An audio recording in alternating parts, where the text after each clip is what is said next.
Okay, guys, so we are live. So for those listening at home, welcome to the Dungeon Musings YouTube channel. My name is Kevin Madison, and I'll be your friendly Valiant Master today, because today we're carrying on with our ongoing adventure playing Kobold Press's outstanding... Oh, let me grab a book that... Whoa, here we go. Tales of the Valiant. This is a game that is based primarily on Dungeons & Dragons 2014, but there are some substantial changes that are made to... you will find if you get into the game, it is a different game than 5e, although it remains compatible with the same. And we are using that to play a adventure set in our own setting of Metropole, kind of a Colpunk setting of occult conspiracy. What is it? Occult conspiracy, private investigations, and rail travel. And with me today are the stars of our Demon's Hand adventure. I'll go the order I've got you guys on the screen here. Why don't you tell us who you are and who you're playing today? First up, we've got Graham. Hi there, I'm Graham, and I'm playing Harlan Credge. Harlan is a sort of a sort of Sherlock Holmesian investigator who is embroiled in something much deeper than he thought he would be. Next up is our resident armor smith, David. Oh, Dave. Sorry, I put the Daves and the David together. This will be a struggle. This is going to be fun. Hey, everybody. I'm Dave, and I'm playing, sometimes called David, actually. And I'm playing Mr. Mirror.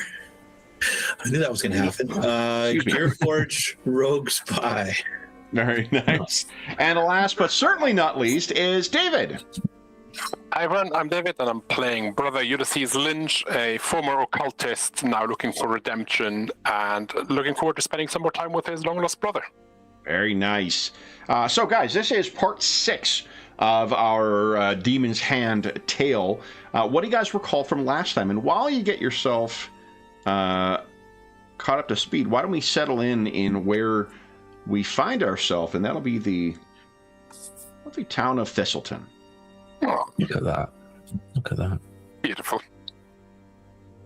Hey. Well, we started the session on the train to Thistleton, having just survived an encounter with Mr. Cropper and some oozes with way too many teeth and eyes and mouth. Yeah. That might have been gibbering as well. We did some bit of analysis of trying to figure out what had... Thank you. of what had happened. So I believe, Harlan, you climbed on top of the train because you'd sensed some magic coming from there and found a residue of a summoning ritual on top of the carriage we were in. We did ask around the train some of the other passengers who said that Mr. Cropper smelled weird but was just like staring blindly ahead, but then briefly a woman spoke to him. Very sort of well-dressed, very mannishly dressed, Metropole style, blonde hair. A very brief conversation, so she might be a lead potentially. And then we made it to Thistleton without further incidents, where we were directed to the Sithil Crown Cross. Can't read my own handwriting. Crown, I think, where we might find shelter for the night. We were briefly being followed by a child, which was then sort of driven away by Miss Clark, the owner of the Sithil Crown. And we got us a room there. Let me see. And then, so she had mentioned that there was one other guest that was a bit particular and was sort of keen on the trains and going to post office back and forth, but she had some rooms available for us. I have an image through Mrs. Clark now. Oh, nice. Oh, look at that. Yeah, there you are. And then we went to sleep, and I believe, for most of us, nothing happened, but I believe Harlan had some dreams, visitations. So is there, Graham, if you want to take over? Yeah, so so part of what we're doing is we are chasing the eponymous Demon's Hand, which is a stolen artifact, one of immense power and great danger. So it has a mystical, ritual, magical underpinnings that go back millennia. And such is the power of this simple dagger. I say simple dagger, it probably isn't anything but simple. Many factions are interested in acquiring it. These factions are deadly and dangerous. The person in the center of this really isn't us. I mean, we're just trying to find out what's going on. The person right in the center of it is, or should I say was, Rodney Weston, Rodders, a cat burglar, ne'er-do-well, somebody who's made his way in Metropole despite everything. He stole, quote unquote, stole the dagger. He didn't really steal it. He arranged to take it with the current owners of it, such that the insurance could be gained from the knife. I think it was the current owner's son, to be clear. So the current owner's son arranged it. Okay, so there's a little bit of sort of family issues there, but unfortunately, Rodney took matters into his own hand. Saw that actually, given that the dagger was in his own hand, or at least safely sequestered away, he thought he would try and, well, make a deal for himself. And took himself over to, he took himself over to places that you really wouldn't wish to be, and places that we are now following him to. So it's essentially Creedon Hill, I think the Creedon Hill district, and having gone through the Thistleton station, a station that we too have also passed through on our momentous journey to get there. Poor old Rodney, however, didn't make it. He bought it. He got killed, probably trying to make a deal. And was that with the Right Honourable Lord Montague Thornborn? No, that's not him. He's one of the him. Factions. No, not Thornborn. Sorry, Fulmore. Fulmore, thank you. Yeah, Forrest Fulmore is the Lord of Creedon Hill. I'm trying to find my notes here, and having encountered Fulmore, he met a grisly end.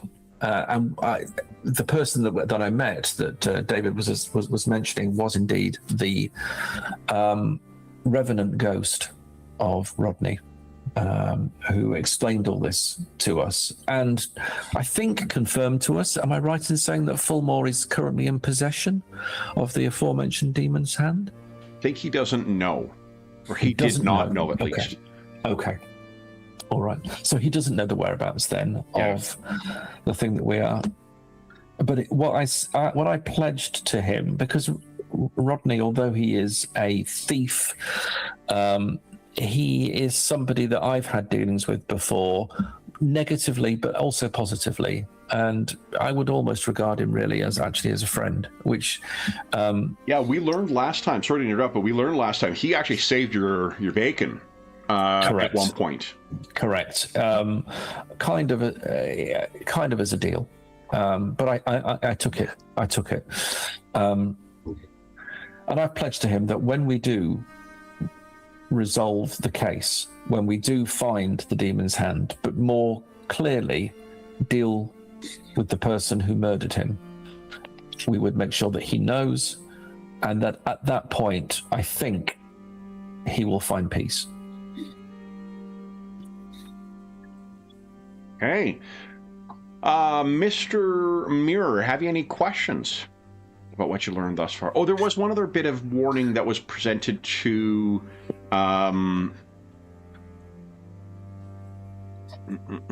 Rosalie from Mrs. Clark. Rosalie recalled something. Oh, go ahead, David. Yeah, she told us that Creedon Hill used to be a place of power for druids. Lodi's memory century, I think about 2 centuries ago, or quite some time ago. Yeah. But obviously having a demonically tainted Arthumian blade near where there is a druidic source of power might not herald good things. Yeah. And Fulmore was a recent resident. He's the first of his line to own Creedon Hall, and the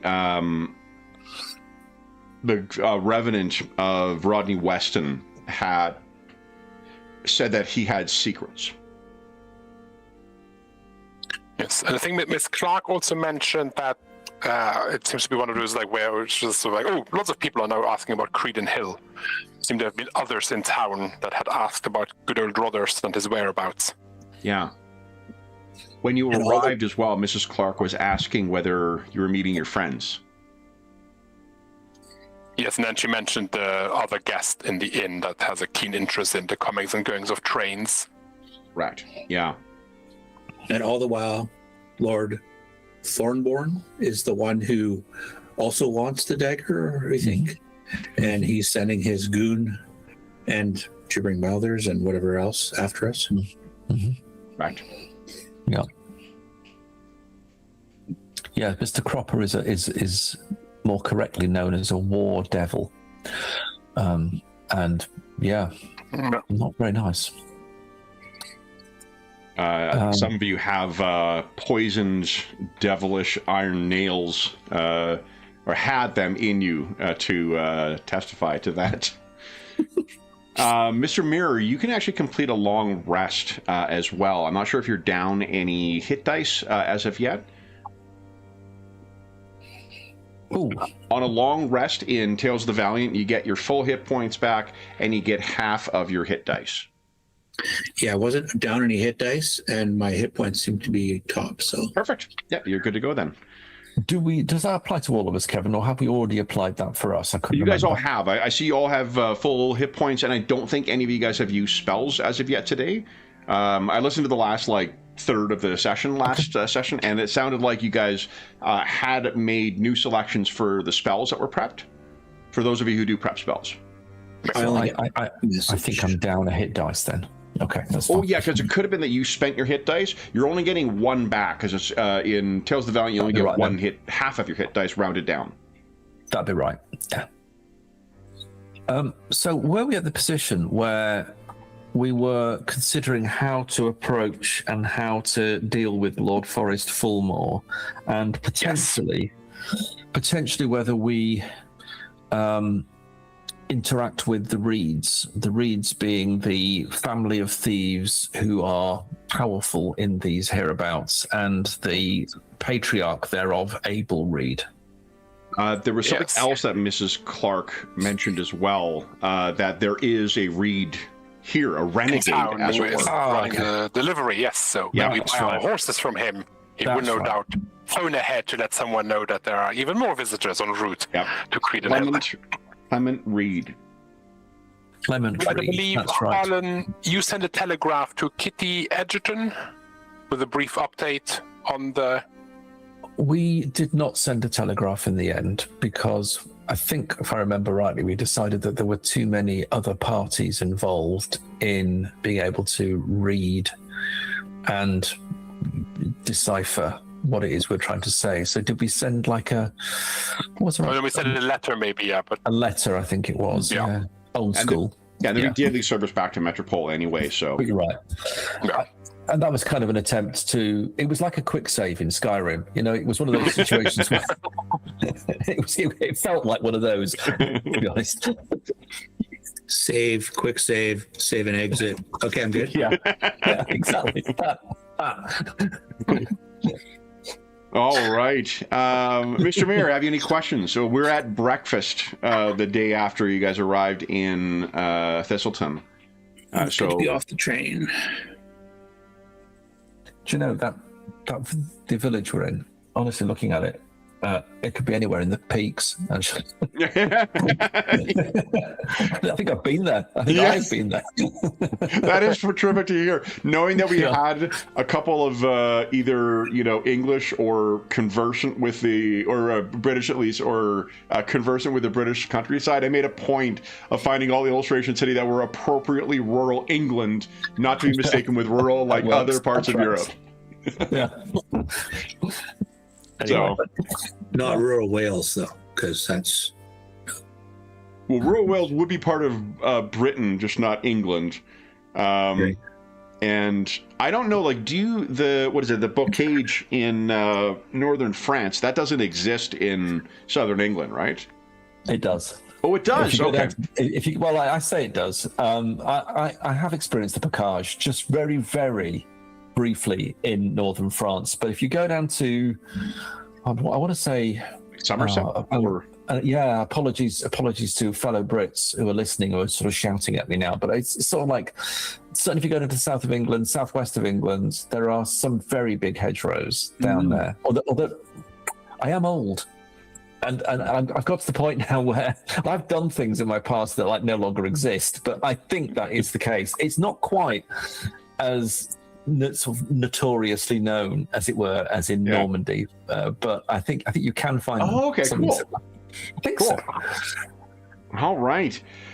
Then, what do you guys wish to do today then? Number of different kind of hanging threads. There is the possibility of traveling to Creedon Hill. You guys are also aware, one thing I'll point out on the map as well. Oh, and just to say, if anyone is curious, this map was made in Incarnate. I didn't draw this one.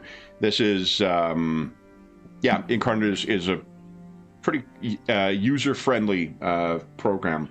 It's nice. It gets a job done. It's very easy. This represents like maybe half an hour or a little more of work. That's really good. Have we had an encounter on a carriage yet? You've not yet. Wait, have maybe you? Do we have? No. Then we should. You're referring to train carriage. No, but we haven't had like carriage with a horse-drawn carriage. So we should take a horse-drawn carriage to Creedon Hill and in transit expect, the unexpected. Essentially. So it's about a day's travel to Creedon Hill, and then what you've heard is that Reed Manor is apparently outside of town. I've got it marked on there, but like you would have to navigate your way there or find some other way of learning. If you were to guess what Rodder's plan would have been, would be to reach Creedon Hill and then follow like older trails up towards Rockcliffe Banks, rather than following the train all the way up there. Oh, okay. Right. Did we somehow leave the train and have, as potentially planned, Crowley still on the train, and we were going to try and like leave him on the train and jump off at some point so that he's stuck till the next stop, or did that not happen? It didn't quite happen. He jumped out the window. He jumped out a window. And it was the classic, we all looked out the window. We couldn't quite see him. Did he die? Yes, he must have died. He must have died in that fall. Surely nobody could survive that. Yeah. Right. we did talk about Papa Shango from Live and Let Die. And actually, what do you call it? The ending of Big Trouble in Little China would equally be appropriate. Yep. All right. Yeah. So expect the unexpected. Yeah. Yeah. I guess. So Expecting him to return. The unexpected is that he doesn't return. Well, I think we're just expecting him to do us in. That's the point. How's that fight? So I get. Is it the case then that we get our carriage from Mester Clement Reed? So for expectations, he may have a carriage. What is more likely is, at best, he'll have a wagon, which is just different suspension than a carriage. More likely, he may have horses for hire. I mean, in some ways, I don't care. It's partly do we interact with him on the way, and I guess we do. Well, By the way, looks like our resident druid is able to. Guys, I don't mean to alarm you, but you may have a druid inbound. Oh, we got a druid. The druids. That's helpful. It's helpful. Rosalie. Not there. Hi. Rosalie, you're awake. Yes, I was late, but I managed. Late is always better than never. Rosalie, we're doing a summary of what occurred last time. We did do a summary of it. Is there anything in particular that affected Rosalie specifically that was of interest to you? No. I mean, we had this talk with the innkeeper, and she was she had this ominous thing about us. Yes. There's Mrs. Clark now. Yeah. Yeah, but I think finally she took some kind of liking to us and was more approachable because of my knowledge of the old ways, which Definitely, yeah. Yeah, you'd offer some aphorism in Druidic. yeah. So, we're discussing what to do next. Yeah. I heard you want to go with the carriage there, so. Yeah, it was just a question of whether we engage the reeds here or potentially do it there. And I'm impartial about that. yeah, so I'm somewhat the same. I mean, I think the thing about engaging the reeds is that it takes us down a particular path. When we probably eventually engage with Fulmore himself, I guess we try it. And we see what we get from the reeds, dangerous as they are. I suspect they're no more or less dangerous than Lord Forest Fulmore, as far as we can tell. See, we can have a chat with the other mystery guest on the inn. Well, of course, yes. It was the guy with the clay pipe in the window with the hood. I'm making that up. I don't know who he is. Would you like some tea, Master Harlan? Thank you very much. That'd be lovely. So, what are you guys doing today? Well, let me rephrase that. What is the first thing you are doing today? Start with our train spotter. Yeah. Yeah. Okay, start with the train spotter. It's first up. Okay. How would you like to approach this individual? Oh. Can we have a description of him? Remind me. Ms. Cook, middle-aged fellow, dressed like someone who is not impoverished, but not someone who is flaunting money. He's a working man, probably. Yeah. Well, are we all? Very good. You may see him, if you guys are having a relatively later start to your breakfast, you may see him, or Mrs. Clark may have been able to point him out briefly as he was leaving, or just to say, though, that fellow that just left. And with your crazy passive investigation and passive perception, Harlan, I think you'll be able to remember precisely who she's referencing. Yeah, lots.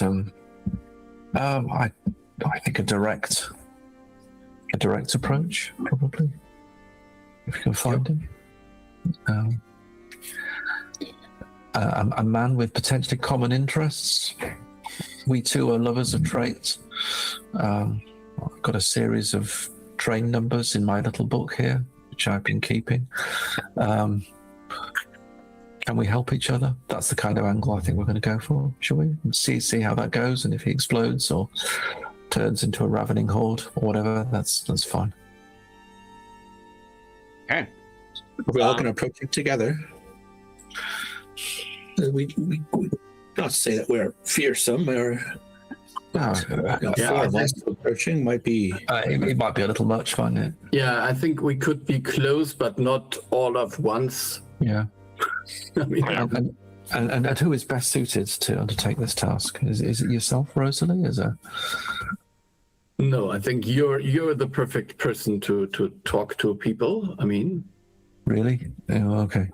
I could be nearby reading the paper. I've always wanted. I don't want to sound like that, but I mean, he's kind of a weird person watching all the trains. So maybe you see there's a connection there. No, there's something there. Let's see. Okay. If you guys are thinking strictly like mechanically, depending on what mood Brother Ulysses is in, he may be particularly useful for persuasion. Same thing for Mr. Mirror, that matter. Oh, yes. What mood have you? Is it at the start of like after a short rest or long rest? You get to pick it. It's after both. Yes, so I have the short or long rest. I'm pretty proficient in persuasion. Nice. So yeah, Brother Ulysses would be excellent, as would be Mr. Mirror, given the available candidates. All right. I'm also good at perceiving things, so I could just be reading the paper nearby and watching over you to make sure you're safe. Well, let's do that. And perhaps myself and Mr. Ulysses, the two of us, could approach the gentleman while observed incisively by Mr. Mirror and possibly Rosalie nearby for support. Rosalie, you could check the flower beds over there and, make it look like you're interested in the petunias. Yes. Actually, I am. So. Over the course of the walk as well, it's worth pointing out, Rosalie, that there are all these little. Now that it's in the light of day that you're making your way back to the train station, you're able to spot all these little signs of like remnants of the old faith that are here. There is the big, church here, but you can tell that there is still lingering elements of it, like a stone here that's remained carved, or something that's been worked into the bark, no doubt magically at some point in one of the larger trees somewhere in the in one of the sort of intersections. When you reach to the platform, there's the same fella who you guys had met when you arrived here, the station agent. And he seems, not particularly busy because it's not a, super busy station. But you may arrive just as people are departing, and he's talking to a couple of people. And on the benches that are set right outside where the actual station is, you can see there's a fella sitting there who is reading the Metropole Times, and seemingly, well, I think, Harlan, you likely have a good enough passive insight. Who else has, I think I wrote this stuff down. A responsible GM would do that. And let's see if I did that. Oh, I think I need for Mr. Mirror, I need your passive insight, Ben, passive insight, passive perception, and passive investigation, please. Actually, I don't have anyone's passive investigation down. Oh, no. Yeah, no, I don't. Kev, didn't you just pick up character sheets? Couldn't you just do that yourself? Fair news, guys. Fair point. Okay, your passive investigation is 16. It'll be 10 plus whatever your modifier is, unless you've got some other. Oh, I see. Okay, thing. Thank you. Yeah, and your scrutinous gives +5, so you have a 21, Ulysses, for your passive investigation, and 16 for your passive perception. So I don't have a so it's just your bonus? Yeah, just your bonus plus 10. So intelligence bonus is 2 for investigation. So a passive investigation is 12? Correct. And passive perception uses wisdom, so 11. 11? Okay. What's your passive insight? Are you trained in insight at all? I am trained in insight, which is also wisdom, so 11 again? 13. If you're trained in insight, you get to add your proficiency bonus to it? Oh, you get to add your proficiency. Yeah. Okay. Okay. Harlan, 21, and Ulysses. Right, here we go.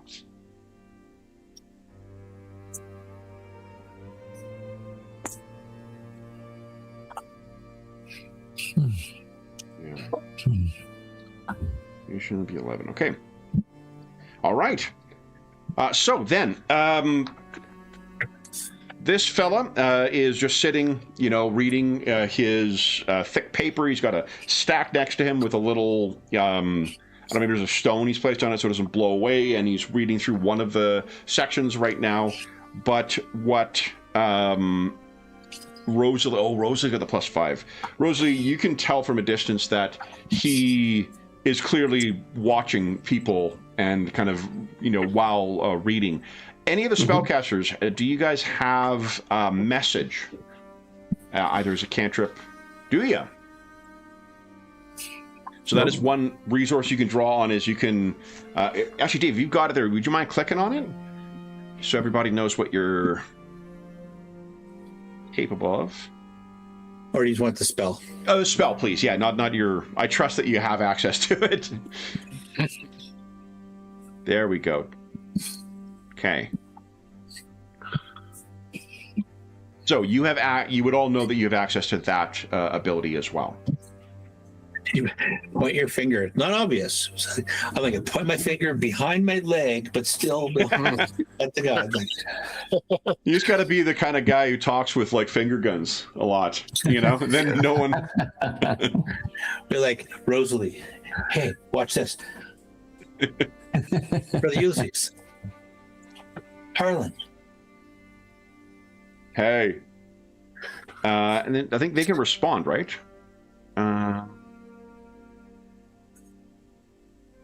No. Whisper a message. The target hears a message. I can reply in a whisper only you can hear. Awesome. Okay. All right. So then, Mr. Mirror and it's Mr. Mirror is taking a discreet position. Why don't Rosalie and Mr. Mirror? Why don't you each give us a stealth check? Let's see how inconspicuous you are. Yeah, well, that will fail. Yes. Fucking huge from Mr. Mirror. Now, you do have 4 luck, though, Rosalie. Do you want to re-roll, or you want to just spend some luck to up the target number? What you need to do is beat their passive perception. Yeah, I don't really know. I have only 1 bonus, so yeah, I mean, I could roll higher, so come on. Sitting on the luck won't make it better, so just re-roll this guns. Since we're starting to use the Tales of the Valiant luck rules, we've only had 1 time where someone's luck has rolled over. Yeah, but I won't be that person. No, it's even worse now. You are very conspicuous, and it's obvious that. Look at you. You clearly draw attention, Rosalie. So. Yes. As Miss Clark said, or Mrs. Clark said, you've cleaned up lovely. So. Yes. This fella can tell that Rosalie is kind of keeping an eye on him. Mr. Mirror, you could be sitting right next to him, and he would not be suspicious. Well, it's because I'm doing the Metropole equivalent of a crossword puzzle, and I could be sitting next to him asking him questions that help me with the crossword puzzle, and he doesn't realize I'm actually there to watch him. Yeah. Ulysses and Harlan, how do you approach this fellow?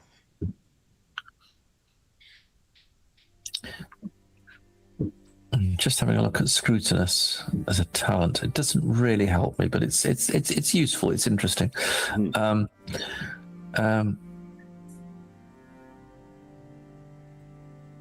I think, as I say, I think it's gonna be quite direct. Just directing in it, and if it goes pear-shaped, it goes pear-shaped. That's fine. We can see your where we sleuth thing may be more sleuth talent. Maybe see more value. Yeah. Because you can use each of those a number of times equal to your proficiency bonus, so 2 times per day for each of those. Zone of truth. Right. Okay. All right. Well, maybe I'm sleuthing while I'm there, but so let's do it. I mean, we will sit down next to him. Okay. If you're not being conspicuous whatsoever, he sits down and kind of does a double take of you. Rosalie, because of your high insight, it's clear this guy recognizes Harlan. And he kind of, I think that the expression on his face is confusion. All right. Oh, well, good morning. He looks away and then ruffles his paper again, trying to pretend like he doesn't know. Morning, sir. Yeah. So, wasn't sure if you were particularly looking for us or looking for somebody else related to us, but I thought rather than, spend a lot of time messing around, I thought I'd just come along and say hello and try to understand what exactly it is you're looking for, and if there's any way that I can help. Sure. Or not. Give us a persuasion check, please. Yeah, I won't be able to do that. This is. I can make a roll. I can do the roll thing. That's actually not too bad. That's really good. Yeah. All right, so he kind of looks at you sideways, and he says, "Haven't you got another job to deal with, sir? I understand you're being paid quite handsomely to deal with another job." It's a modest sum, but it's completely in line with my professional proclivities. Having said that, you will understand that as I am undertaking this particular job, I need to be sure exactly who I'm dealing with and whether we're being watched. So if you're not watching us, you may be watching somebody else. Just wanted to make sure you understand, covering our bases, if you like. He looks at you. You won't tell her you saw me, would you? Of course not. Say very quickly. Edgerton. She hired me. I've been out here since before you came on this job. Watching the station and whatnot. I'm supposed to be inconspicuous. And here you are, chatting me up. Well, I'm sorry about that. But it's good to know who I'm dealing with, or who you're relating to, should I say, and that's absolutely fine. Before I go, and we will go. Collins, sir, and he looks at you, you're Arlen Kredge. Very good. Very good. A professional man, I can see. Not one what commands a salary what you get, sir. But it's a job. I'm sure it's only a matter of time. Can't say as I'm familiar with your friend, though. Where's your mirror-faced companion? Isn't he supposed to be with you always? He is, of course, my continuing companion, yes. And is still wherever you are, Dave, he doesn't notice. Like, he genuinely, you could be sitting right next to him. He doesn't fucking realize that you're there. That's how well you managed to... I think I'm not going to point him out, although I obviously clearly I could. Wilbert Collins, then. So, there's been other folks out here. Has Edgerton told you that? I would be interested to push me along a little bit. I'm very keen to complete the job. If there's anything that you can add, would be very helpful. He's a rough-looking fella. And we got a first name from him.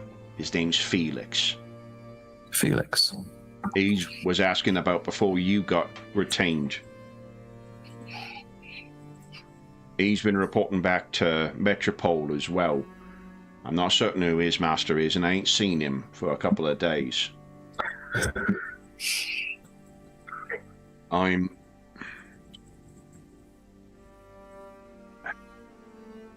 think he may have made me too, sir. Quite possibly. And I can imagine who he is reporting back to, and who's that? I'm likely to... The insured, sir. No. There's another interested party. There are indeed.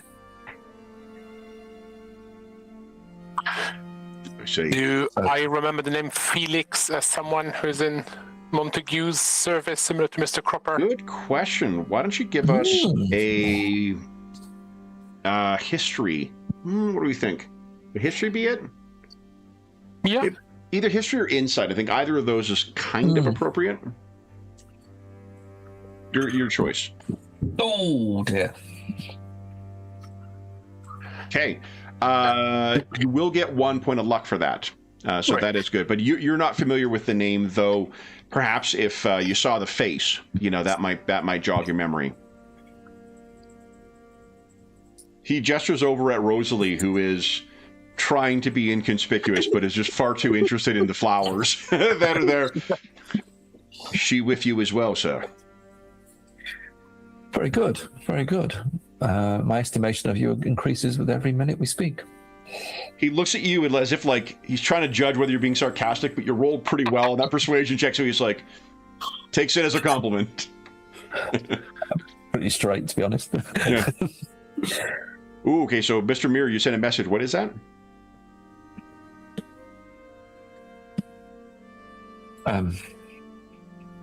Just to Master Kredge, little point, and he's like, "Is he working with Cropper? Do you need me to take up a defensive position?" And he gets to whisper back,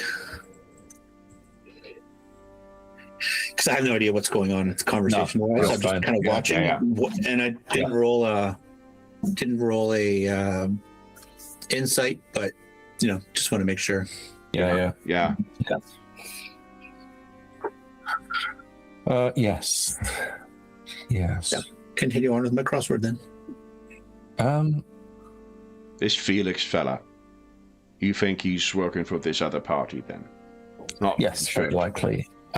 As you're working with the insurers, you need to probably know, and perhaps to broaden your vigilance, that we do have other parties at play, and not anyone that is Lord Thornburn is a name that you may be familiar with. The look on his face would be if you just doused him in a bucket of cold water. Yeah. I think it's better to know. What? Yeah. You have to appreciate that the item that is being sought is the sort of item that Lord Thornburn would be interested in. What kind of precautions are you talking of, sir? I think you need to be cautious. I appreciate that you have been, but already His eyes almost like roll out of his head as he's like, fucking Thornburn, I need to be cautious.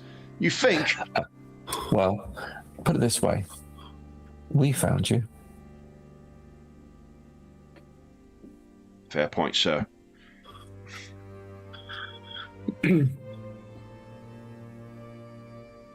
Perhaps it might be best for a fresh face to take over my duties, yeah? It might be a little safer. I'll send word to Miss Kitty. And Thank you. Thank you, sir. No problem. You can pass on my regards. We have sent already communication back on our progress so far. Anything else that you can tell us that might be of some help? Yes, there is this particular individual who is also acting as a spy or as an informer of progress. Anything else that you've spotted, or anything else that you think might pertain to the case that might help us? There's a little child here, nosy one. Oh yeah. His name's Myron. Mm, I've been slipping him some coins to keep an eye out. right. If you see him and you mention my name, and you slip him a coin, he may have some insight. I've had him on the lookout for Felix for now. That was a good move. I always find that very, very young children and very, very old people have a tendency to be ignored. I would agree. Them reeds, so, them reeds, I think there's something going on there. Of late, the gossip we hear. Strife, perhaps. Strife. You're aware of one of them Reeds. He runs a livery. Yes, Clement Reed. Not spoken to him, sir. My job was this, but what I hear, he's a bit of a black sheep from them.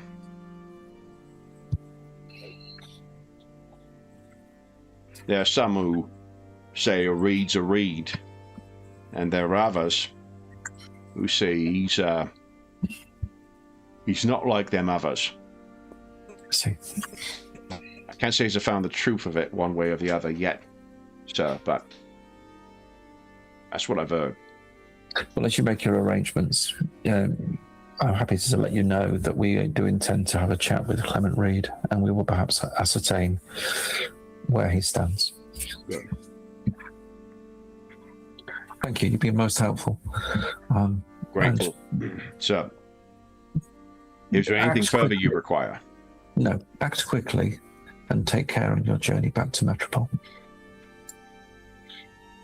I expect Miss Kitty may wish for my replacement to arrive first, but a fresh face. I will get word to her today, though, sir. Act quickly. Yes, very good. Nods at you, nods at Ulysses, collects his paper, gets up. Yep. Good day, sir. Good day, sir. Good He day. looks over in the direction of Rosalie, where she's, kind of pretending. And he nods his little hat towards her and then heads away. Perhaps as he heads away, he perhaps just readjusts his tie in the mirror and just heads on his way. Yeah, not realizing exactly. So, Mr. Collins has left and is off in the direction of the telegraph station. So, you guys all meet up once again, maybe near Rosalie's flower garden, so as not to and as far as a public garden is concerned, Rosalie, it is quite lovely, and probably one of the first things you see when you depart from the train. A little bit of town, beautification. So, what do you guys make of what you learned? What do you do next? Well, what next? What next?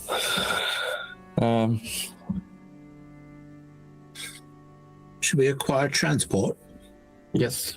I think so. Clement Reed, potentially a black sheep, which may either afford us information that wouldn't ordinarily be available, and a perspective that might prove useful, if he's prepared to share. He's not prepared. We could prepare him. He could be prepared. Yes. Then I think that's what we do. Okay. So, if you head to the livery next, it's still, early to mid-morning. If you walk in, you'd see that there is a gentleman in the yard who is caring for some of the horses that are milling about in the, what do you call it? Pen, I guess. And guys, this is what he's not armed, but this will give you an idea of the dress and demeanor. Oh, right. Okay. Yeah. So he's caring for the horses. He sees the four of you making your way over. He happens to notice and he says, "Good morning. Are you here about horses?" Well, we're here about a number of things, but horses is one of them. We're seeking a journey to Creedon Hill. I wondered if you could afford us some form of transportation to assist us. Would you each give us an insight check, please? Not one. Harlan, taking a nap. I have no idea Nat what it's 20. Mr. Muir, wow. Wow, compare and contrast. Yes. I believe it's balancing things out, good sir. Well, actually, my roll was an 11. And what was a 12? Yeah. So Your that roll should was a have 12? higher. Is that right? Is that how sleuth works? If you're making use of that ability. So Does that cost? Yeah, each of those, you have 2 uses of that, so you can choose when you're using it to make use of one of them uses per day. Sorry, right. Okay. It's like an encounter power or something. Per long rest, so like basically per day. So like twice per day you can use. Right. Yeah, twice per day you can use the counting a 10 as higher, and twice per day you can use the other. One other thing though is a net 1 is always a fail, regardless of whatever the. Okay. Like a net 1 is like a critical hit. Okay. Right. So, and is Rosalie's a bonus to? I think hers is only to passive though, isn't it? No, I think to all inside checks. I'm not sure. Under empathetic, +5 to passive insight. Okay, to passive. Yeah, then okay. Yeah, and then if you're proficient, you double the proficiency, which could be what's baked in there. I hope. Wait a minute. What's your total? So my proficiency bonus is 2, but then it should be at least 4. Okay, so it should be 2 higher than that, right? Yes. Yeah. So 18. So, wow. Yeah. Okay. So then, what? Both. So Rosalie and Mr. Mirror. Mr. Mirror's got the crit, so you're gonna have a little extra stuff. Rosalie and Mr. Mirror, what both of you can pick up is there's a subtle shift in his demeanor when you guys have mentioned where you're wanting to go. So you can see that from the initial sort of, good morning out of everyone, meaning he's still being friendly, still being,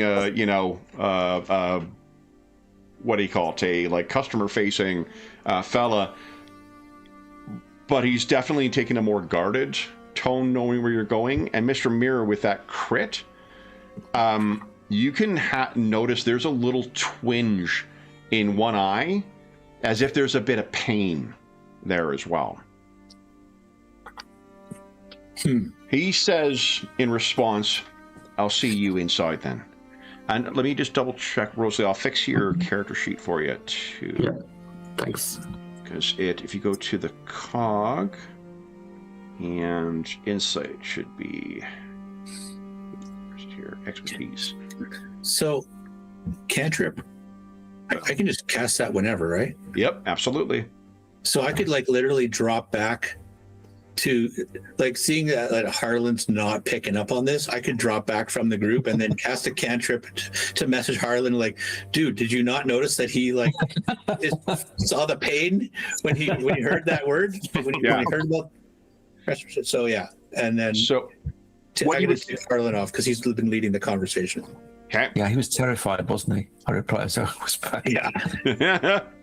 Yeah, you had the total wrong read on him, Harlan, initially from the... We're not playing with critical fails for skills, but what you would find as you go in, he is talking to a lovely young woman, and the way they're interacting, you can tell they're kind of husband and wife, and she's asking about the horses. When you got the 4 of you walk in, she turns and says, "So, good afternoon. How can we help you?" And Clement looks to her and says, "Tess, dear, I didn't quite finish with the feed out there. Would you mind?" And she kind of gives him a little bit of a quizzical look and nods and all right. And she, again, Mr. Mirror and Ulysses, you can pick up on this. There's she grabs his forearm and kind of gives it a squeeze. The kind of thing of be safe, the kind of this is not just a tender expression, there's a knowing exchange between the two of them. And then she leaves. She is looking a little more suspicious, less of the 4 of you as she steps out. Before she leaves, is it possible for Mr. Mirror to just we intend no harm, or we're try and persuade everyone to ease up? Sure, yeah, you can give us a persuasion check if you'd like. Bless you. Excuse me. I think I've got persuasion, yeah. Oh, wow. She turns and she looks up at Clement, and Clement kind of gives her a look of let me... And she turns, she says, "Right, what is this about? Is this more Reed foolishness? If so, you ain't got nothing to say about that. He's got no connection with them." And Clement kind of... He doesn't look exasperated by this. If you truly are servant, you mean that you mean no harm. Then why is it that you four have come along? Yet another one. Strangers coming to hire horses and looking to make their way to Creed Hill. Is that right? Correct. That is correct. He looks up Clement, and Clement says, "Who are you, truthfully? What is your business in Creedon? Because there's not much business to be had in Creedon, other than that fellow what got himself killed there." Harlan Craig, private investigator, my associates here. I pass him my card. I think Tessa is the one who takes it. Oh, sorry, Tessa. Yeah. And the two of them look at one another. "Who's hired you?" says Tessa. We've been hired by a business in Metropole seeking a particular reimbursement of an item which has found its way all the way to Creedon Hill. I would also say that the individual possibly that you are alluding to who has met an untimely end is somebody that we are aware of and are looking to find the just cause for the events that took place. Clement says, "And you haven't, that fella that died, you haven't found what he had on him, have you?" No. "Do you think my uncle's got it?" We think it's a possibility. As in, the Reeds in Creedon Hill have their, should we say, their fingers in many pies. I think you'll find the legend of the Reeds outstrips their capabilities, at least a ways nowadays. That's useful to know. Are they brought low? Have they particularly felt the loss of your presence? He kind of looks down at Tessa, and Tessa looks up at him, and he says, "My move in here was not well received by my uncle, but they don't have the reach what they used to, no matter what folks around here say about me. But in his lands, his word goes. And there's plenty of folk. There's plenty of folk in shallow graves what crossed my uncle for much less than accusing him of stealing something what he didn't steal. This thing, is it quite valuable? It must be to hire you lot." Yes, it is significantly valuable in many ways. No disrespect meant to my uncle, of course. If it's something what has that kind of value, I don't know what he, in his younger days, maybe had some intrepid way of disposing of it, but nowadays, what's he going to do with something like that? Yes. I don't speak to my family much. And I think both Ulysses and Mr. Mirror, you get this sense that, like, he may have something that he has not yet shared with his wife. He says, "I don't tell them much. Not for quite some time. But Mr. Mirror, that will go. Miss Tessa, I believe you were going to check on something or do something. Would you need any assistance, perhaps? I'm quite helpful at lending a hand with other things. I assist Master Credge with many things in my day. Yeah. Why don't you give us... the only reason I'm making you make a perception check again, your first perception set an excellent sort of standard for this. I think if she's canny enough of a wife to know, like, okay. Wow. Well, I'm going to reroll. You could, or you could take the fail. I mean, like, that in of itself. What do you think? No, I'm going to reroll. Okay. Oh, damn. 13. So you're gonna get 1 point of luck for the net fail. She looks and says, "I appreciate the offer, sir, but I won't be handled. What's going on here? Clement? Have you heard from your uncle?" And Mr. Mirror just opened a can of worms. Sorry, guys. Great. he looks at her and he says, "I was going to tell you. 3 days ago, he sent a message, and what left it? He wants to see me. Now, there's nothing. One thing that isn't changed.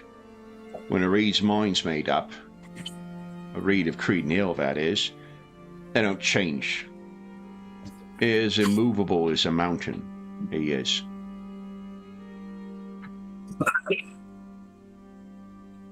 I don't know why he's reached out to me, but yet he has. And he looks at Tessa once again and says, "I haven't responded. I ain't said nothing." And she says, "What does he want from you?" He gives a look of like, I have no idea.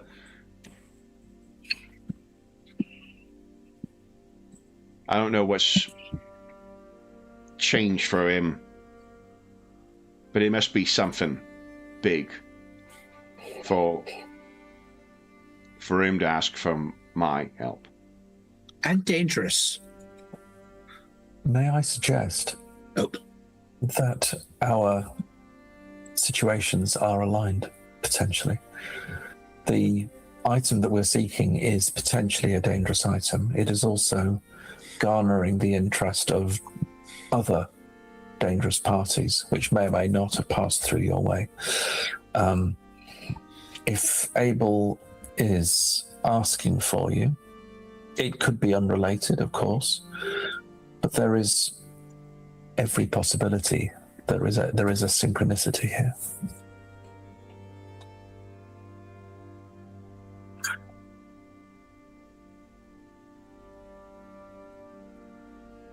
He looks at Tessa, and she looks at you all and says, "How can we make this go away then?"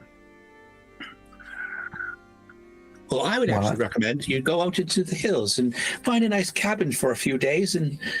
Oh, sorry, Alan. I'm sure you had other plans, but you seem like such nice people. I'd hate to see Cropper come along. Yes. I mean, them laying low is not a bad suggestion, Mr. Mirror. Until the smoke has blown over, so to speak. Yes.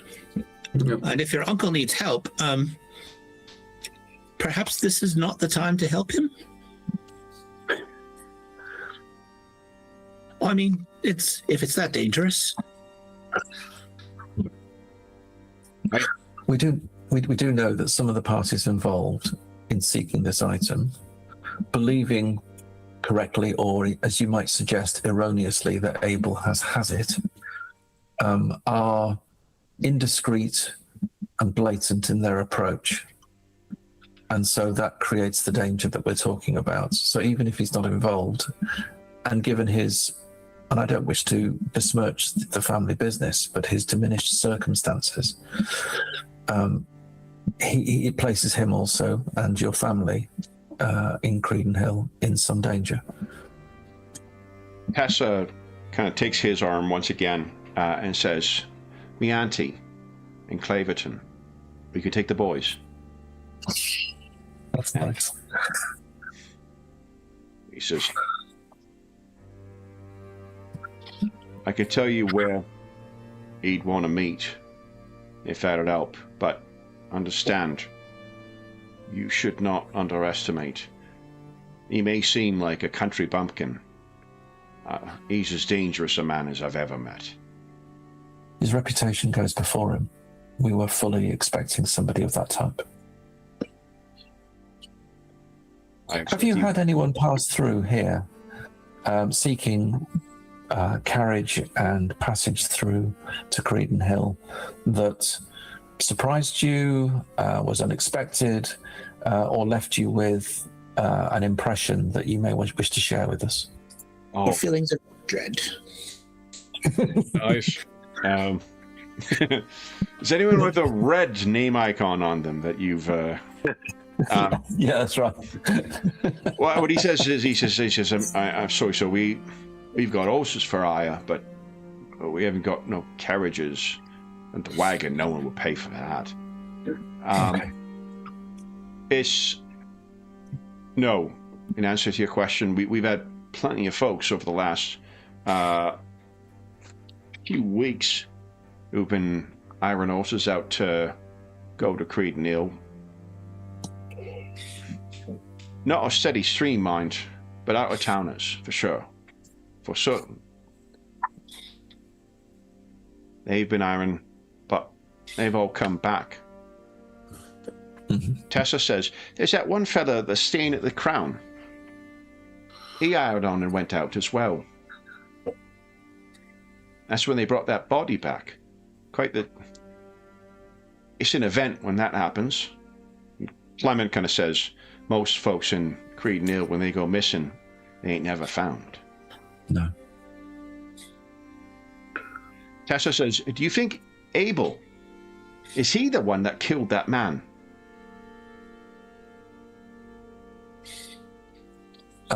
He's not asking her, she's asking us. Yeah. At the moment, we don't know. We don't think so, actually. We don't believe that's the case. She looks up at Clement, and there's a kind of like a, not a pregnant pause, but you can clearly see there's a kind of exchange, and he nods, and she says, I'll get the boys packed. And she looks over at you, Mr. Mirror. Thank you, sir. Deep bow for Mr. Mirror. Okay. She's very impressed. How do you bend like that? I just can't. That's like a hinge. It doesn't even. So she to work on your departs. flexibility, Harlan. I think I do, clearly. She departs, and then leaving just Clement to speak to you all. And he kind of looks you all over, and looks squarely at Mr. Mirror, I guess, because you've been the one who's been. Well, no, you've been the good cop, and Harlan's been the bad cop thus far. Not bad cop, but cop. I'm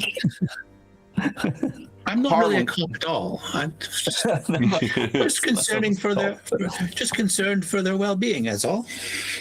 What Clement says when he's gone, he says, so you see you're out from Metropole, and you're an investigator? Yes. I take it you've had run-ins with rough sorts in Metropole as well? Yes. And on the train. Yes. Oh. Is reach notwithstanding, sir? My uncle's word is law among those out there, so they consider.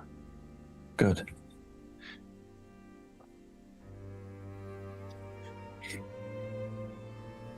What do you want to do, Clemens? What's the best thing for you? He kind of looks back at the direction that Tessa has gone, and looks back, and he says, so I want to be done with it. Hmm. Very well. I have one question that may be very, very, very weird. But does your uncle That have... is a tricky sentence for a German speaker. Yeah, it's really hard to say, yeah.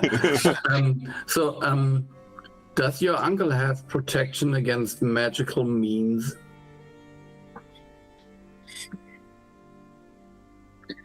You... And kind of does a quick up and down No, in you. it's not that it's not about us. I think that So, other parties involved would not go the maybe the direct route, but would choose magical ways. Are you... Ma'am, are you a walker of the old paths? I am indeed. Have you not heard of Mary Reed? It seems I did not. You've heard of Creed and Hill and the Yes. circle, what was there before the coming of the church? I have heard about that, yes. Mary Reed was the last. She'd think of herself as a witch queen of the Reeds. My uncle, he leads now. But for generations, it was the witches of Creed and Hill what informed and brought riches to our family. Walks in the old ways as well as takes what their family needs.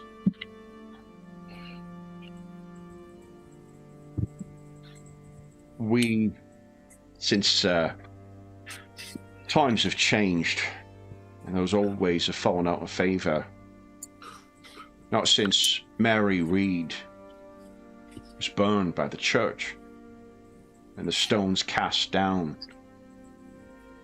Not since then they've had someone of equal, but the ghost of Mary Reed. She still watches over the old witch queen herself, or so I was told from the time I was a child. And I hope that this is indeed a true story. They say that Mary Reed was burned for good cause. That there was a darkness that brought to that land, and there is indeed a darkness to that. The passing of the old ways is one of the reasons why Reed's has fallen out of the position of favor what they used to have.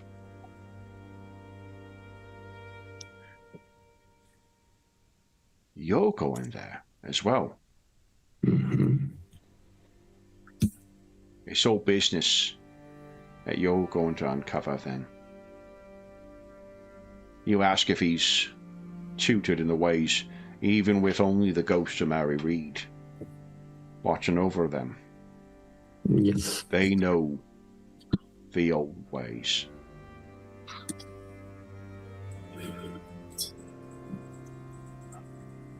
She kind of, his eyes go back to you, Harlan. He, as if he's like kind of come to a realization about something. He looks over at Ulysses as well, and trying to judge the measure of like, who are you? And looks back at you, Harlan. You have come to finish things, haven't you? Oh, yes.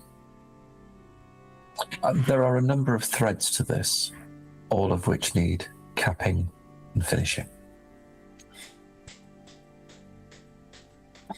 There's a clearing about an hour's hike north of Reed Manor. I trust you can find that. It's on the eastern edge of Creed and Hill. It's a clearing there we called the North Oak. He's been saying midday at the North Oak. It's been 3 days now, and I ain't yet responded.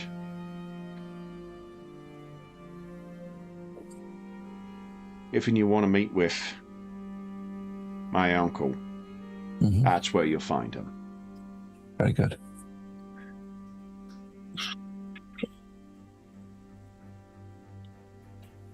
Are you best served not coming with us? He kind of looks a little fearful, but not like he's it would only be Mr. Mirror really who picked it up because of the critical. He's trying his best to hide it, but he is clearly a little afraid. Yeah. And says, "Do you need me, sir? If so, I'll..." Only your good word is what we need. Only your good word. Yes. Perhaps something that would indicate to Abel that we have spoken with you and that you send your best wishes through us, perhaps. Perhaps something that would be only known between the two of you.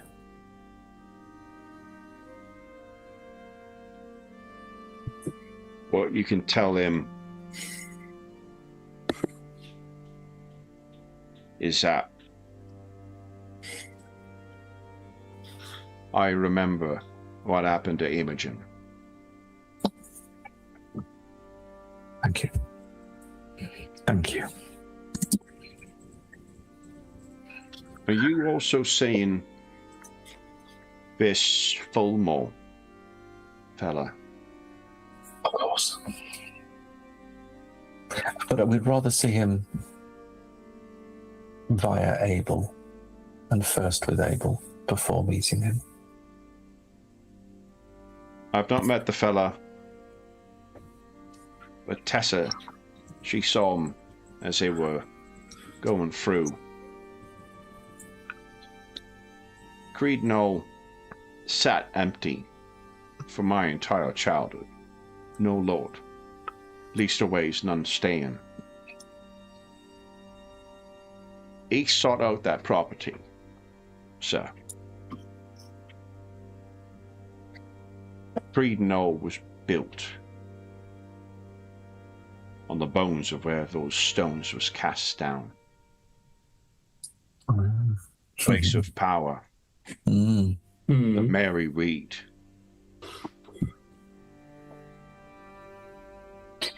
There's not much travel from Creed Knoll to here, and I try to keep myself free of it. But there's queer things happening there, sir. My uncle, he is a villain through and through. That does not make Fulmo a good man by any means. No, that's useful information in and of itself. Are there any redeemable sorts in your family still, aside from yourself? There are, yes. My cousin, Irving Reed. If I was to trust anyone and believe him, he's the one when old Abel finally dies. He's the one likely to... Too many of the others are dead.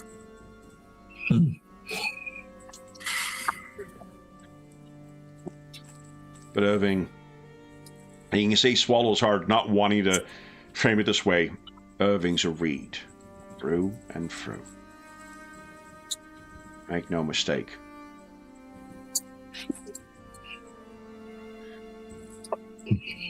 There's a heavy sigh. You could tell as well, Mr. Mirror and Brother Ulysses, like, obviously this is a, you know, he's been raised thinking that the Reeds come first, everybody else comes second. So for him to be this forthright for setting up what might be, if it's effectively a betrayal of his family, could be viewed as that. It's a hard thing for him to do, even though he doesn't, that he may not have any connections to them. Is there anything further, sir? I can arrange for you for to provided horses. I will need the wagon. My boys are young. Yes, of course. I think I need to say, and you're not the first person we've said this to, be vigilant, be careful, and be safe. Self as well, sir, if you're traveling to Creed Mill. Indeed. Well, I should see to getting those horses. When do you plan on departing? As soon as possible. I can make those arrangements for you, sir. Come back in an hour. Everything will be ready for you. Very well. Should we? So we shall do that, and we shall Okay. Make our excuses. And what do you think? Do you think we should keep vigil in this delicate moment as they leave?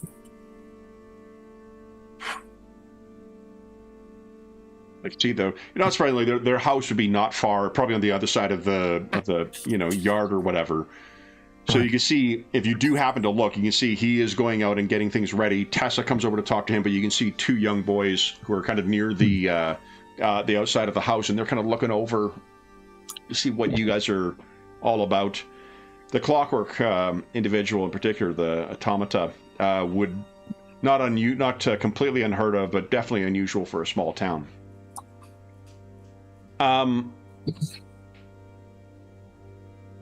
So what do you think? You know what I think?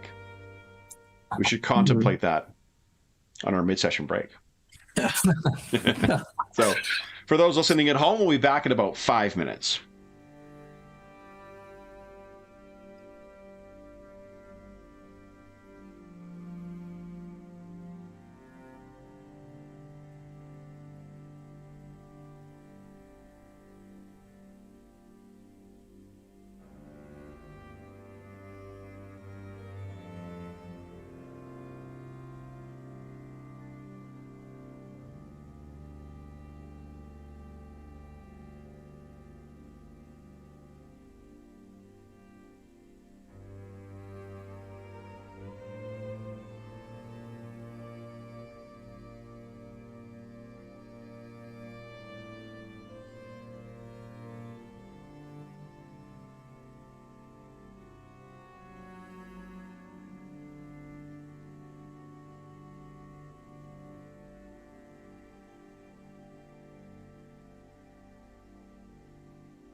Okay, I'm muted. You're unmuted. All right. Appreciate the help. You know, even in spite of doing that, I forgot it a couple of sessions ago, and I can't remember what game we were playing, but fortunately, chat reminded us very quickly. It's like, yeah, we can't hear Kev, and he's the one talking most, so. All right.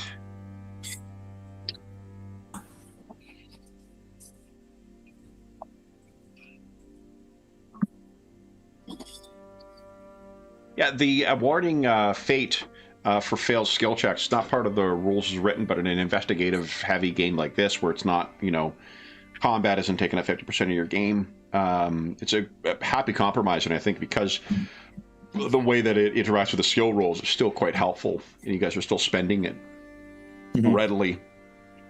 Yeah.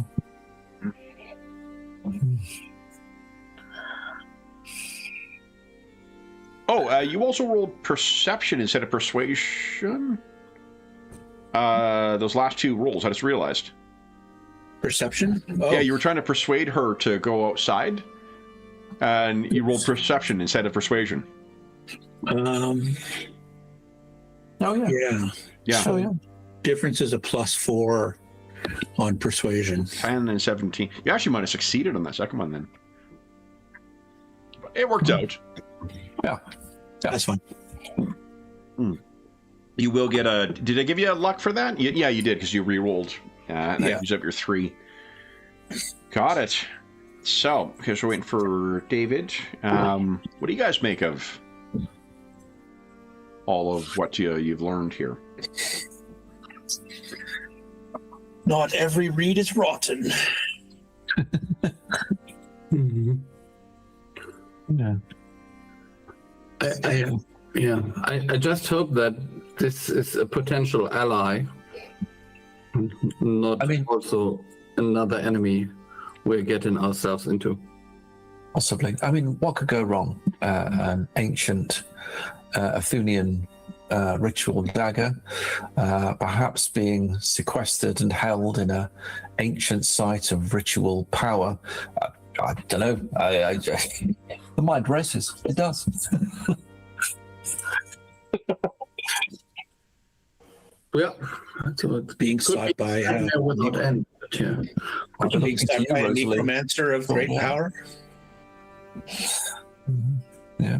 Yeah. Yeah. And the reeds are perhaps not the power that they were. Dangerous nevertheless. But and every time we talk to somebody who seems nice, they go, things are about to get really ugly. You should get the hell out of here. Yeah. yeah, we should take our own advice, really. Just bugger off. Well, you know, Harlan, that's actually not a terrible idea. It's not. We could go up there. Yeah. We could go up there and just wait for Thorburn's lackeys to show up, let them do battle with the reeds, and then fight who's left standing. It would be a much more different impact if every Sherlock Holmes novel ended at Act 2 with Watson writing, and then we just fucked off. Yes. No idea what happened after that. Yeah. Yeah, I mean, the question is, are there other nice cities we could go to or so? Yeah. Because otherwise, I mean, it will likely, if we leave them undisturbed, they might do a lot of chaos. Well, I was thinking that Mr. Cropper is going to show up, and he'll do battle with the reeds. And then when the reeds and the croppers are done and there's only a few left standing, we step in and take the dagger and, march whoever is left to jail. The only problem is that, as far as I know, this dagger is able to unlock the power of the old ways, or at least the power source of the old ways. So if we wait too long, then Well, we maybe face even more enemies. That's no good. interest. Yeah, I have no interest in the Demon's Hand per se. I mean, it's a beautiful artifact. It's with great history, and it has sorcerer's power. However, the person after it has Felicity more, and for me, I'm interested in reclaiming that person professionally, and I probably have a bigger stake in getting that done, almost, than getting the knife. But the knife might be the way to do that. So, time is of the essence, and regrettably, we are going to have to not take our advice. We're going to have to go to Cruden Hill, meet Abel Reed and his associates, understand the lay of the land, and probably ultimately, I suspect we're going to have to. I'm quite good at throwing daggers. Perhaps this demon's hand would be useful. That's an interesting question, Mr. Mirror. Yes, I'm not quite sure what would happen if you struck the target either. Interesting things. I recommend not throwing it at Mr. Cropper. That'd be foolish in the extreme. No, it would cut him down, but only make him stronger. So Brother Ulysses is the one who has the most direct connection to Lord Thornborn. Brother Ulysses, what do you make of how Thornborn has approached this thus far?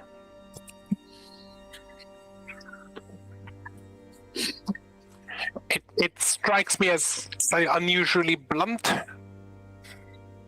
Sending Mr. Cropper after us and attacking us in sort of not quite broad daylight, but on a train with witnesses and all that. It doesn't strike me as Montague's usual preference of working. Mm. Maybe he's on a clock. Maybe there's an element of desperation. I don't know.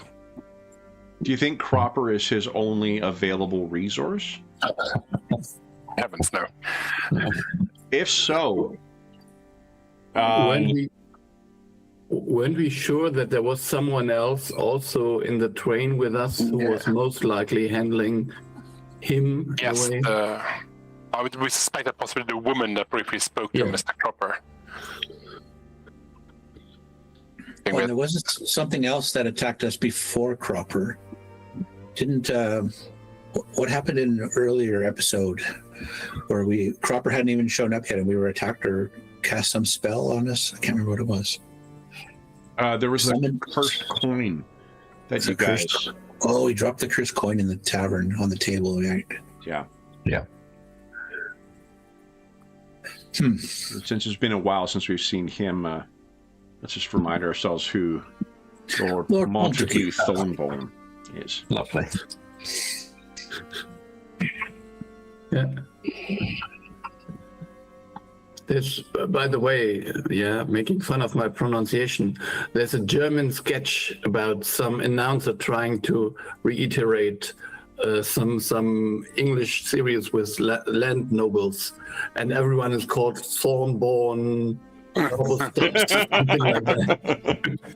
It's that comedy sketch of the Scottish guys trying to use a voice-operated lift. Elevator, yeah. Yeah, that's fucking great.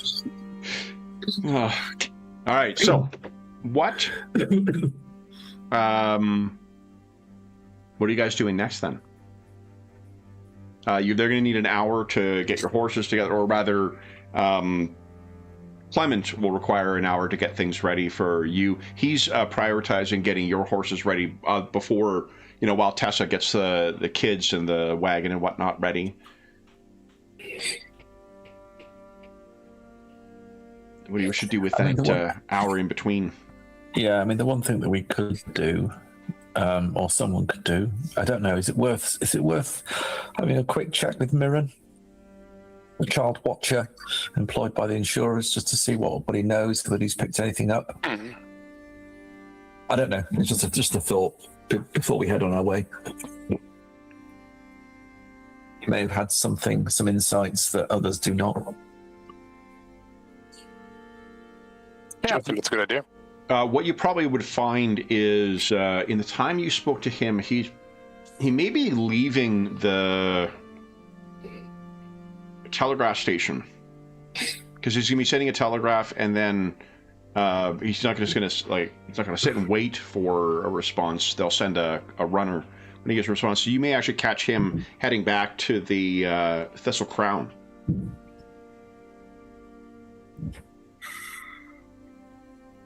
Perhaps he's having, well, he wouldn't be having breakfast. Maybe he's having a smoke outside. He's, enjoying some fresh air, as they say. We have had heard lots of talk about a pipe at this place, so perhaps he's sitting outside in the, in a little bench set out there, and he sees you walking by, and kind of just nods his hat. He's not doing the inconspicuous thing any longer, trying to hide behind a newspaper or whatnot. Just sitting and enjoying his pipe and watching people go by. And it's probably an awful lot safer doing that than quote unquote being inconspicuous. As you walk over, he nods his head in your direction. Nothing, like as if he's expecting a conversation. But if you do approach him, he will say, "Have you arranged for your travel then?" Yes, we have. Good. I'm waiting for word from Miss Kitty. Of course. We were wanting to speak to Mirren, if possible, unless you already know whether the youngster has... Myron. Myron, sorry, yes. Oi. Just whether his vigil has brought up any information that might be useful to us. You find him close to the train station. I think, if I was to guess, the boy supplements his nosiness with some light pickpocketing. Watch yourself when I'm with him, or at least watch your wallet. Pockets. Yeah. Thank you. Is that all then?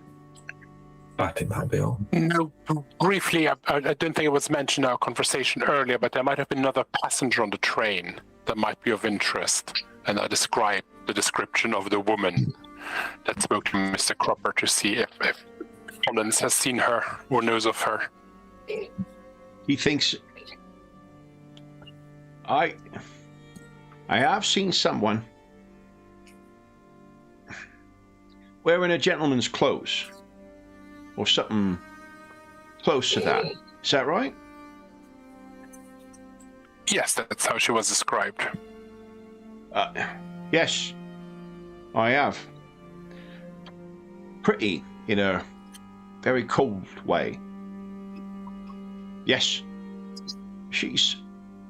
I've not seen her for several weeks, but I did see someone like that.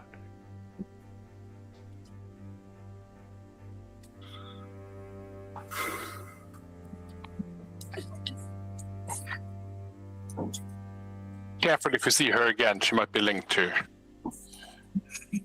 Especially if you've seen her before. And he kind of smiles, meaning she'll have seen me. I take your warning, sir.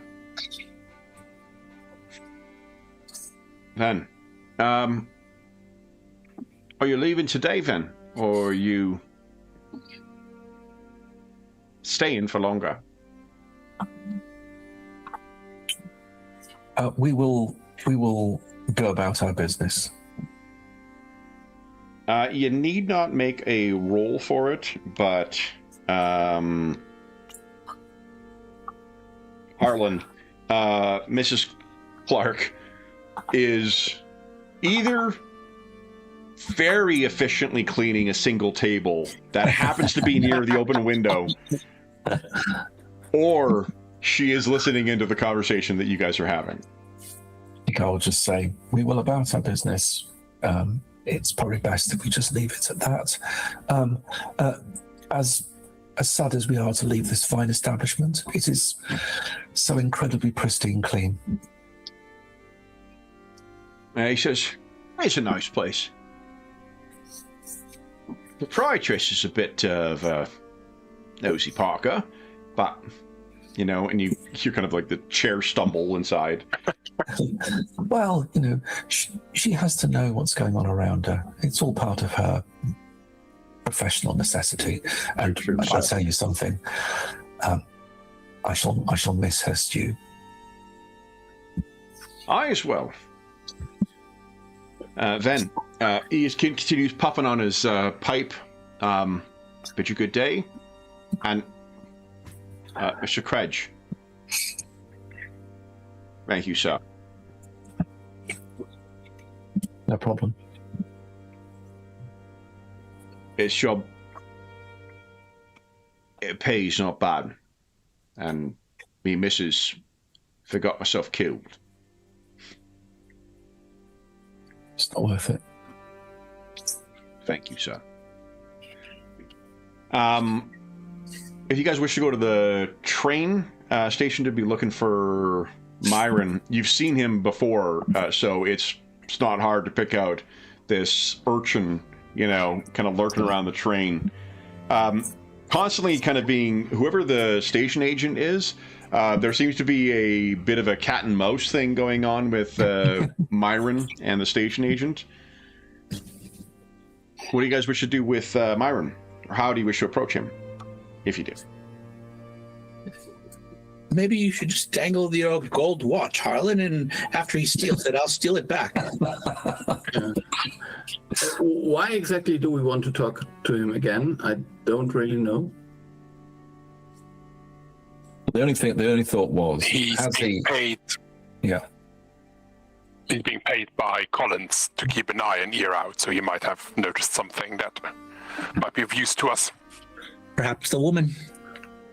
If you guys are both working for the insurance agency too, you might want to prorate him as a source as well. Okay, yeah, we could do that, but wouldn't he have told Collins if he found anything? You think he keeps something from him?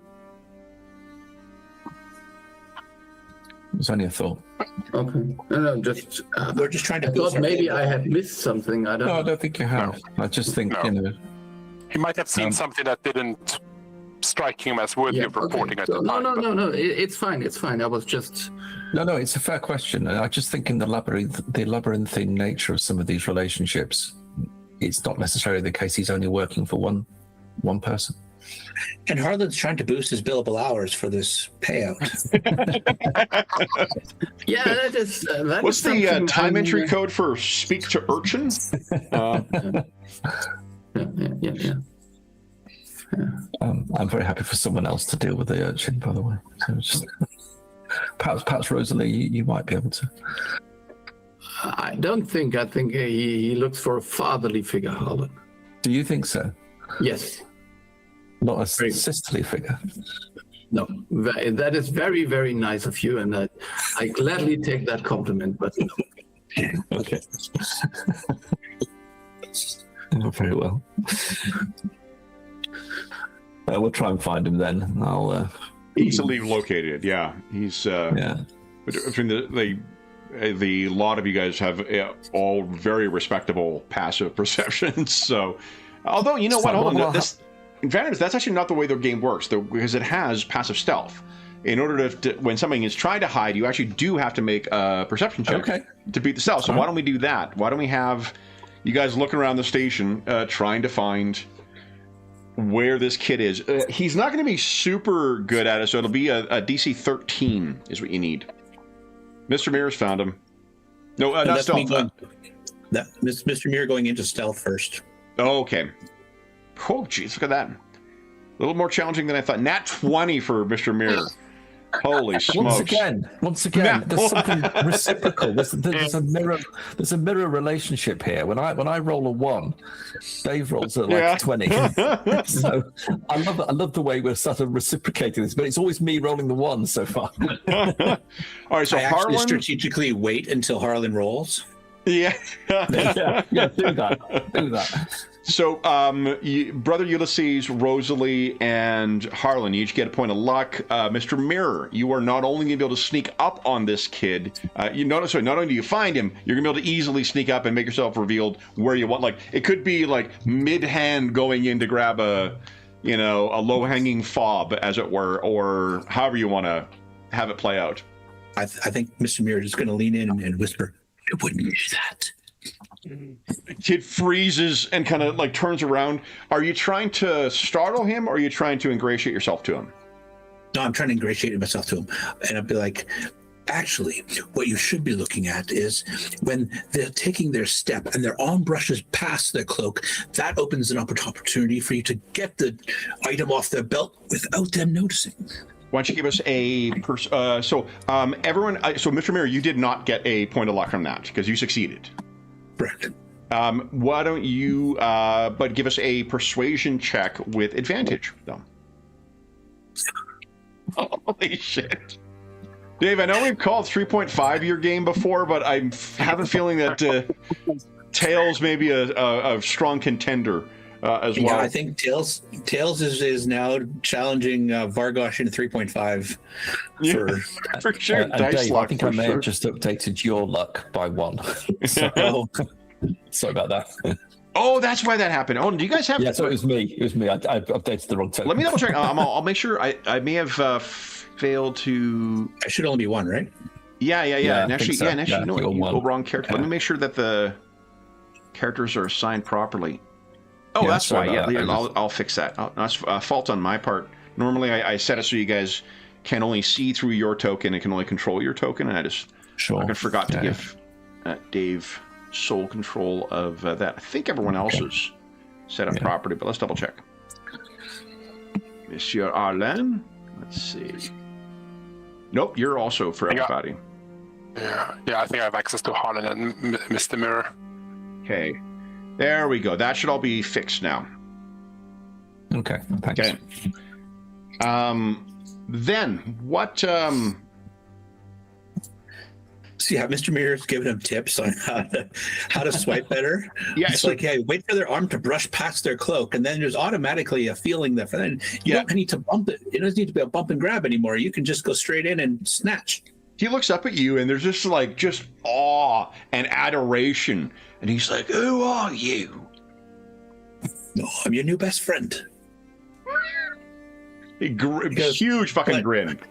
He goes, but my master and Master Collins work together, and so we wanted to chat with you, and I thought I'd be a good chap and help you out a little bit first. He kind of gives like a conspiratorial look up and down, and he's like, "Oh, come on." I just need to check one name here. Roy will be around soon. Come. Station agent. Oh, that old rat. Come on. So he kind of takes you to the side, maybe over near where the roses are, where Rosalie was inspecting the flowers before. And he says, "Mr. Collins, why wasn't he here today? Is he ill? Are you his replacement?" Did he not tell you? No. Right, blimey bastard. So we tipped Mr. Collins off that there's a bit of a dangerous fellow, bald head, square face. Well, not actually square, but you know what I mean, big thick face head guy, and he's quite dangerous. So we tipped Mr. Collins off that he should find a replacement. He didn't tell you. You tell me nothing of that. Okay, well, you avoid that guy like the plague. I ain't seen no one like it. Is he coming here? He might be, and if he does show up, he's nothing but trouble. And I don't mean trouble in the sense of station master. I mean trouble in the sense of all kinds of nastiness. All right. Is Mr. Collins, he's not paying me no more? His replacement will. All right. And if you use those tips that I just gave you, that extra coin will help you as well. I see. If you want to bring, I'm not sure if you guys only want to have Mr. Mirror speaking, because Mr. Mirror can use message to communicate, I guess, with you guys as well. Mm-hmm. Oh yeah, I should. Mr. Mirror got totally on his own here. He forgot he snuck off, and he's like, Speaking of masters, I should probably get my master involved in the conversation. 1 second. Sort of, little message over to Harlan. I found the kid. You want to come over and talk to him? Yeah. I seem to have got lost. I'm not quite sure where I am. I was heading for the station. Yeah. I'll try and find my way to wherever you are. Where are you? Over by the roses. Rose bushes. Whatever. Oh, okay. Harlan collects Rosalie and Brother Ulysses, and Yeah, you guys and are so able to... I'll warn the kid ahead of time that my master and my 2 colleagues will all be over here shortly. Just sent them a message, but... And he says, all right, but they're going to want to ask questions. Yeah, the kind of questions that Collins would probably ask you. Collins pays me for answers. Harlan might pay you if you ask him right away. All right. Harlan's already flipping a coin ready to pay the kid. Yeah. Nice. All right, so the 3 of you come over, and this kid is Rosalie, you can tell, like, this kid fucking adores Mr. Mirror. Well, So he may even be like practicing pickpocketing on Mr. Mirror as he goes up, like not unwillingly for Mr. Mirror, but like, is this how you mean? You know, kind of thing. No, And- Nadia, wait until the arm comes back, and then when it comes forward again, it brushes against their cloak. That's when you snack in. Got it. All right, so the 3 of you arrive as well too, and he looks up at you, and he gets himself up and is, you know, tries to present as impressive of a figure as he can. Quick on your feet, Myron. Flicks the coin in the air towards him. He snaps it. Oh, Silver crown. you pay better than Mr. Collins. I'm paid better than Mr. Collins. Now, just a quick question, Myron. We won't keep you long. I think Mr. Mirror will probably have told you what you need to know. We just want to know if your services, your vigilance, has brought you any news that might be of use to us. We are good friends with Mr. Collins, and our businesses are the same, really. He suggested that we perhaps might be worth seeing you, just to see if you've seen anyone, heard anything. He looks up at Mr. You know. Mirror as if to, like, to double check.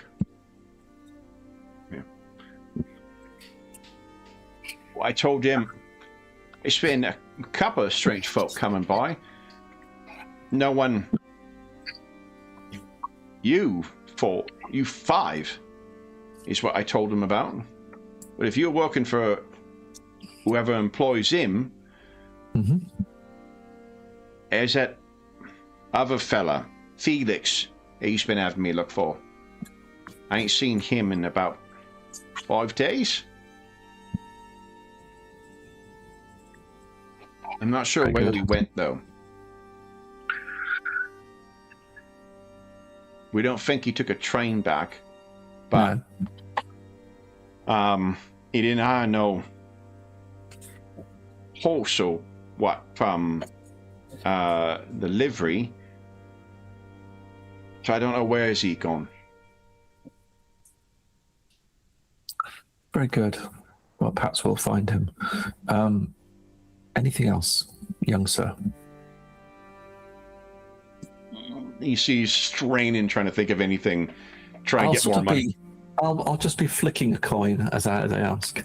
Yeah, and he's like, and trying to come up with something else to tell you, That's but fine. It's fine. Yeah. And I just flick it to him and say, "Very good, very good. Thank you for your help, Myron, and you take care of yourself too." I will. Thank you, sir. You tell Mr.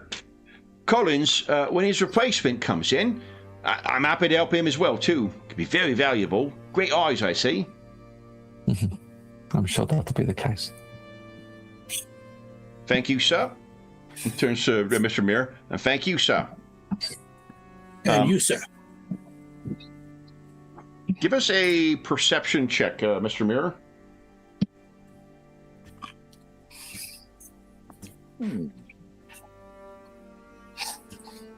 Oh, you don't have any luck. Okay. Oh, you've only got one, not enough to reroll. You're going to get one more point of luck. He just filched some coins off of you. So, Harlan, you're close enough to him. Why don't you give us a perception check as well? Let's see if you've noticed. Perception, yes. Yeah. Okay. Almost certainly not. Maybe. So you've seen that. As he was saying goodbye to Mr. Mirror, he just lifted something from him, and either Mr. Mirror did not notice or does not care. Okay, and I shall probably look at Myra on the way past, and I'll smile, and I'll just. And he flips up a gold coin. Yeah. Okay. Well, Harlan pays me, so really, Harlan just paid him. Yeah. Exactly. And it's not like your weapons or anything like that. It's just to try and demonstrate his. What he's learned. If Mr. Mirror could smile, he'd be smiling. Then, anything else you guys wish to do before you go and get your horses?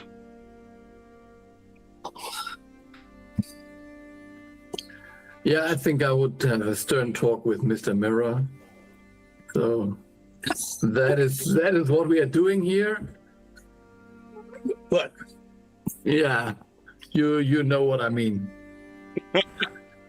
I don't quite know what you mean. Yeah, just his life will be hard enough. Now you made him even more of a thief. Oh, he already lives that life. Might as well make him successful at it. It's better that he gets caught for being a lesser thief, or it's better that he's more successful and it's less frequently. I think you're looking at it all wrong there, Rosalie. I'm not so sure about that. So, well, perhaps you'd like to teach him the old ways next time we're by. No, I don't think he should, actually. It's too dangerous. Make him a druid rogue multi-class. Yeah, really. 100%. So then, anything else you guys wish to do in town or pick up in town before you go and collect your horses? It is about a day's ride out there, and it's getting closer to noon by now. So you'd be arriving in Creedon Hill a little later in the day. Certainly possible, and there is a road, so you're not going to get lost. This is going to be yet another campaign where you just get lost in the woods for fucking sessions at a time. If we spend the next 3 sessions camping, I'm going to have words. So you enjoying playing D&D? I mean, from my experience with Kev, D&D is just basically survival simulator, the RPG. So, hey, until you get a fire tornado coming after you? That's. Yeah. That's right. You guys do have the best weather roller in the game playing with you guys. So. And by best, we mean rolling the craziest stuff that you could possibly imagine. Okay. Oh, my goodness. Then, unless there's anything else, guys, what is the plan when you get to Creedon Hill, by the way? Are you planning on riding to the town itself, or are you planning on kind of branching off and trying to find the Reed Manor, or try and find the North Oak, where... he said it would be noon, I guess, or midday is when Clement is supposed to meet his uncle. What do you guys think? I think Brother Ulysses should try that new sherry that we were discussing, if they've got it in the tavern.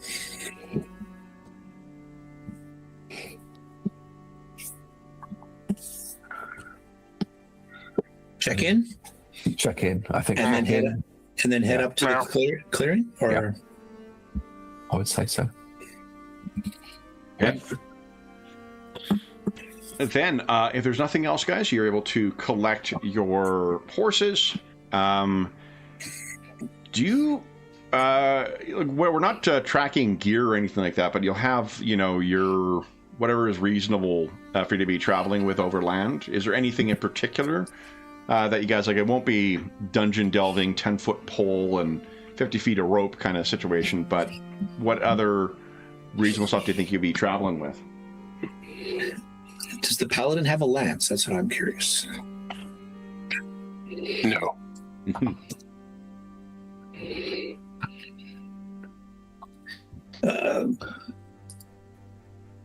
Well, since we can make it there in a day. Yeah. So we don't need camping gear per se. Definitely not. No. Yep.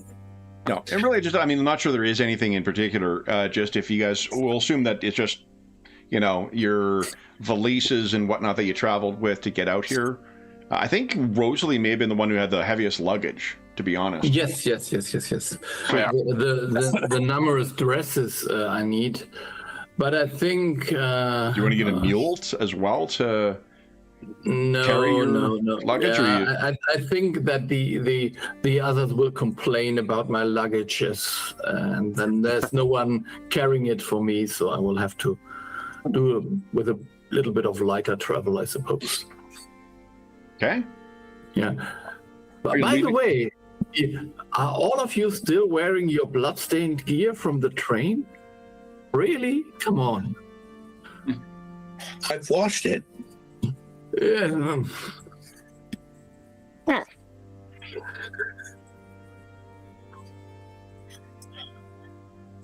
Then, if there's nothing else, guys, you will be. Did you guys bring rations? So this is my daily reminder that you should have rations and water on you. Yeah. So to get a sense of the road out, let me make this a little smaller, actually. This is what we're talking about for the first bit of the journey. The horses are nothing remarkable, but they seem to be well-fed and well-trained. Just I'm not sure if anyone has training in animal handling. Rosalie, probably? Yeah, she definitely does. Yeah. You should probably speak to them, too. Do you have Speak with Animals prepped as a spell or ritual? I can't remember if it's a spell or a ritual in this game.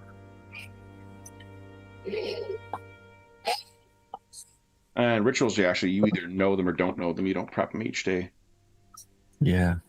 Yeah, I'm just looking. Druid spellcasting. Animal messenger and purify food and drink. Yes, I have that. I can purify food and drink, but I don't think I have. No, and then your calm emotions, disguise self, sleep, and suggestion are your always prepared ring spells. Yeah. Okay, then the travel for the day, for the first half of the day is really quite uneventful. Unless there's anything you guys wish to specifically discuss or do on the trip, it is otherwise a very relaxing kind of ride through the country.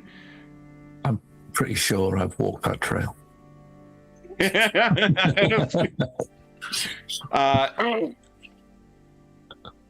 It is not until you get about halfway to Creedon Hill when the terrain most certainly changes. A lot more woods and a lot more overgrown. Clearly the trail itself is not nearly as maintained as what some of the other more, not only maintained, but also does not traveled quite as much. Rougher ride. Had you been riding in a wagon in particular, it would have been a very rocky road out here. And you've already gone more than half day without having encountered anybody else on the trail.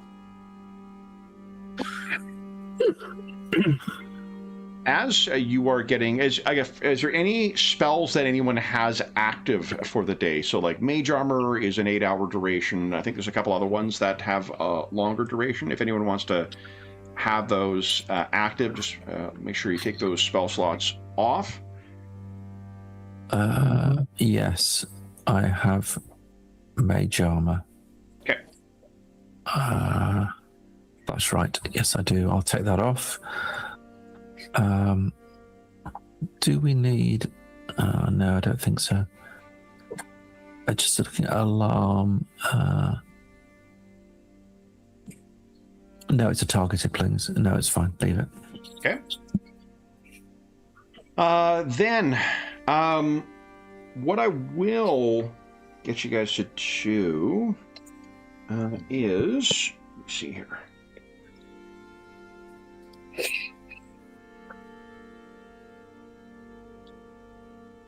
Who's going to be the kind of lookout while you guys are traveling?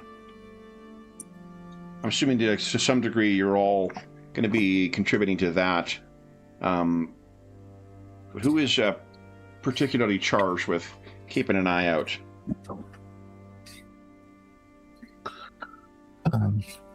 Yeah. Which of you is the perceptive one? Rosalie or Mr. Mirror? Yeah.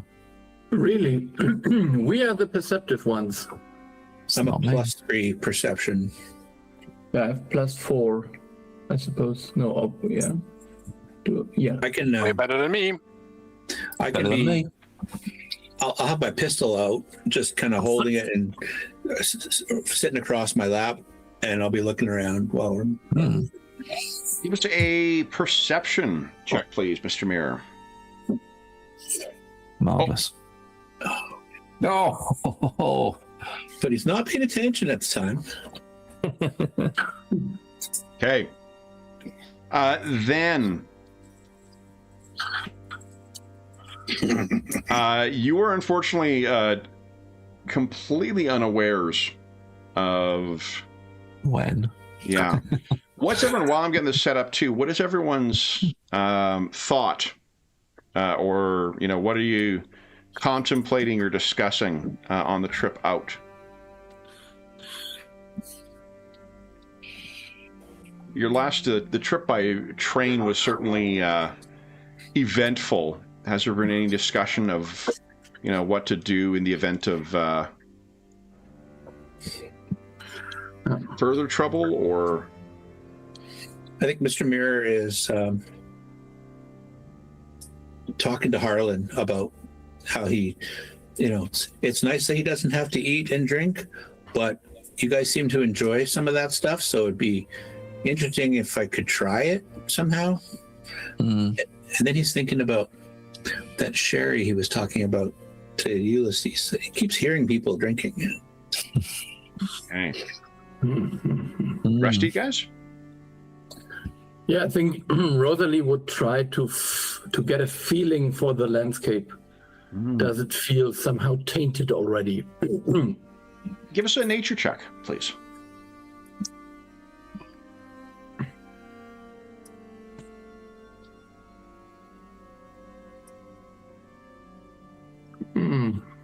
Yeah. So you're gonna have some information based on that. You have what, 3 luck right now? Yeah. You could spend. Well, I mean, it would be all 3 to make it 15. Yeah, and then I'm doing that. Come on, let's make it 15. Yeah. All right. I think the context you have for this. So, because druids are the Circle of Roses is a benevolent, at least benevolent to human civilization, society. Roses grow wild, but they also thrive under cultivation, and that's where the Circle of Roses may be more willing to cooperate or work in kind with development and more urban expansion. There are circles that are much more hostile to that prospect, and as much as there are good, quote unquote good aligned nature elements, there can also be evil influenced nature elements. And whatever has happened to this land, to this particular region, there is something specifically sinister about this. It is most unwelcoming. It's almost as if the hedges and whatnot are pushing in to make you or make travelers feel ill at ease, and to be certain that they are not, in a friendly territory. Would you give us a perception check as well, too, Rosalie? Just because you have been paying attention to that particularly. 18. Incredible.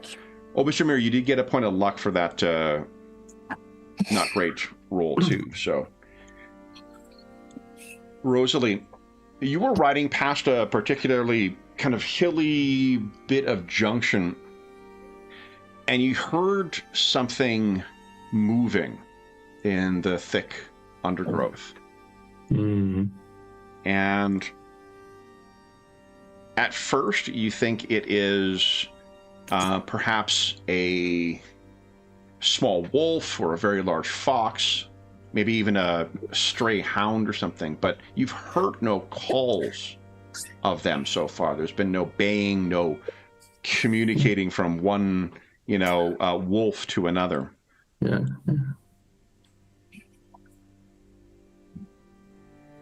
And you spy very briefly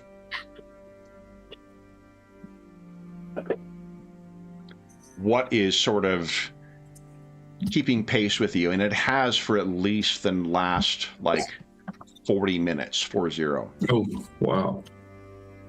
You've heard the noise and the disturbance, but you sort of chalked it up to something else. This is what you see kind of stalking along with you. Oh, lovely. Yeah. You are also aware that there is probably between 4 and 6 of them. Yeah. A bit old ways to me. Yeah. Well, and the other thing is they are not. The reason that you sort of, I think you were particularly perceptive and were able to pick them up as well. They are moving seemingly from tree to tree. And I don't mean brachiating between them like monkeys. I mean it is moving into a tree and then kind of moving out at another one. And they are kind of keeping pace with you. Yeah. So we are followed by some plant-based stalkers. I think they're very dangerous creatures. Yeah, you could give us another nature check to try and figure out what the hell these things are. Oh, we had a question about what VTT we're using. One Heart, we're using Roll20. I'm just using the 2014 D&D character sheets and just making the changes necessary to make it compliant with Tales. Yeah. No I idea. have no idea, I suppose. Yeah, so you get one luck, fortunately. Yeah. I think there are some abominations. Nothing that my circle would approve of. Yeah, definitely not. They're not really natural. Yeah, there's nothing. If you were to guess, there's nothing. This is not an animated corpse or something like that. It does seem truly to be a creature of the woods. What do the rest of you make of this? Target practice. Rosalie, are they potential friends of yours? No, not at all. I think very good. The whole area here is basically charged with some evil. It's tainted. I see. You need not make an animal handling check, Rosalie, but the horses are picking up on it as well. Yeah, and now the animals feel it as well. Brother Ulysses will reach out with his divine sense to establish just how tainted they might be. Can you click on your divine sense ability? Yeah. Please.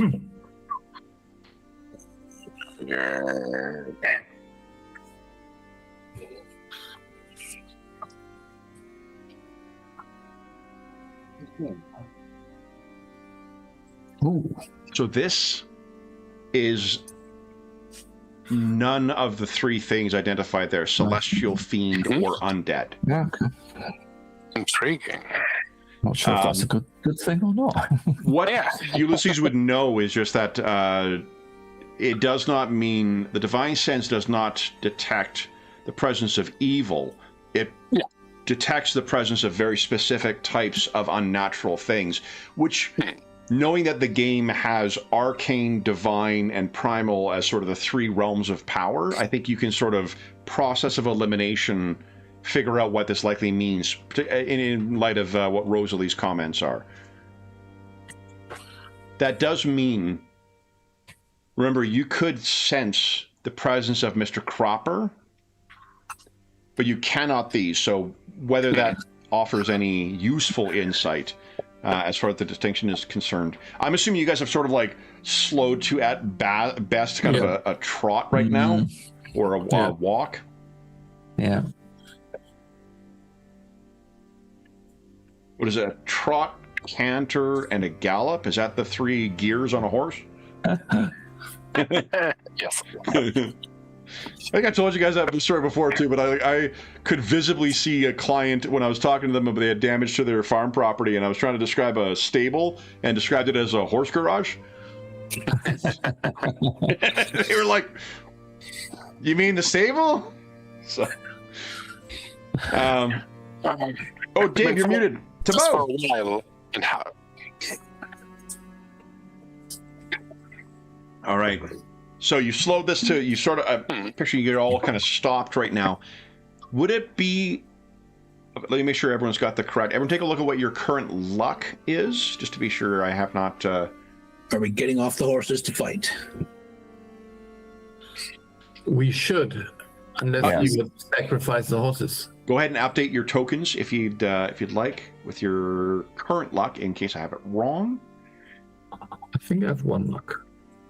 And what you can tell, if you have slowed, let me just give you the positioning. If you, or at least put the tokens down, you can kind of look around yourself to see where. Okay. Let's see.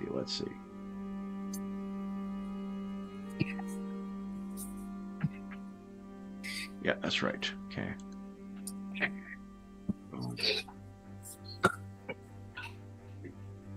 I'm zoomed out to about 50% here to be able to take in the full map. Yeah. The road sort of curves around and then up. So you're on an ascending kind of chicane, making your way up.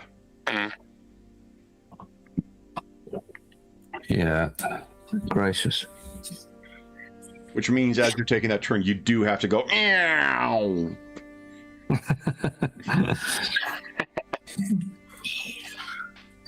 Leave. So, you're all kind of looking at one another. What do you guys do? These things have positioned themselves. And now that it's been pointed out to you, Mr. Mirror, if you had rolled with advantage, you would have picked that up. And you're seeing these things like it's sort of stalking along. There's not really a growl so much as like a weird trilling, a low trilling that comes as if bits of bark are sort of like rattling together. And then they sort of move and vanish and sort of appear like they're sort of moving back from and exchanging positions with one another. Right. Could I try, I mean, it's not going to work, but could I try, I just sort of give them a warning.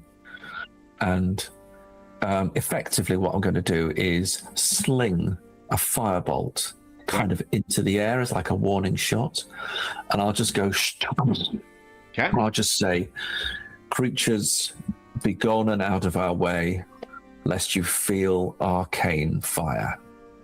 Okay. Or Give something. No, that's great. Why don't you give us an intimidation check, please? Yeah, I thought you might say that. I see your fucking tricks, Madison. And really good. Nice. Well, I mean, that's unexpected. So they are sort of hanging where they are.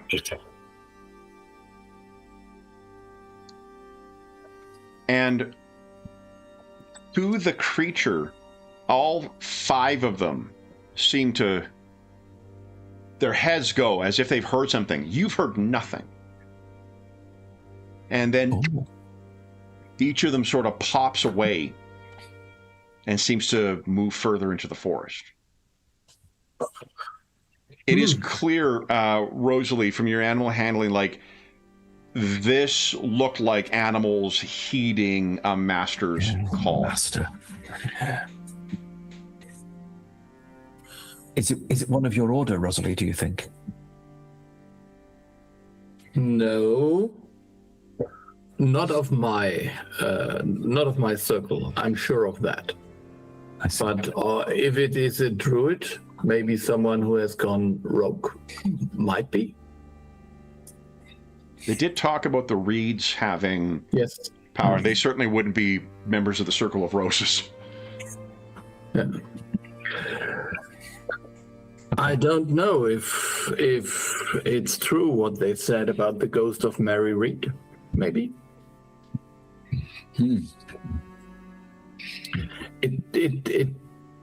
These creatures would fit something like that, I'd say. Yes. Shall we press on then? I think quickly, if we can. You shift gears in the horse to get these babies into gallop. Let's go. Gallop. You are able to complete the ride shortly before sunset. Let me get your tokens set up in here quickly. And I'll show you what it's like to ride into Creedon Hill.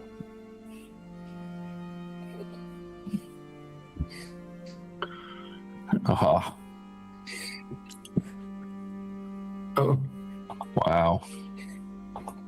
So as you ride in, there is a thick haze that hangs in the air. You can see a shadowy silhouette of the core kind of behind where you assume Creedon Hall is located. It is as unwelcoming as what this photograph is. There is no one in the street. There is no one active. There is closed doors. There is smoke coming out of most of the chimneys, letting you know that there are inhabitants here in Creedon Hill, but the sound of your horse is coming so late in the day. No indication of anyone welcoming you. should we proceed slowly then? Rosalie, at the first door, what you can see is hanging from sort of the, like near the lintel. There is some kind of wooden stick thing that has been sort of hung from the door. That is a druidic sort of like, you know, not a magical, if there was magic infused into it, it would have some kind of warding quality to it. But it is very much like that. And if you want to give us another nature check, see how much further information you may have. You do get a point of luck for it, though. Yeah, if 10 is so okay. I think this is not my. It's some other circle maybe. Don't really want to know. And as you're riding in, what are you guys planning on doing? It's like following the kind of the main trail in to try and find what, an inn or tavern or? Yeah, I guess. I mean, if it's like the Airbnb I've had in almost exactly the same sort of place, I don't know. I don't know what.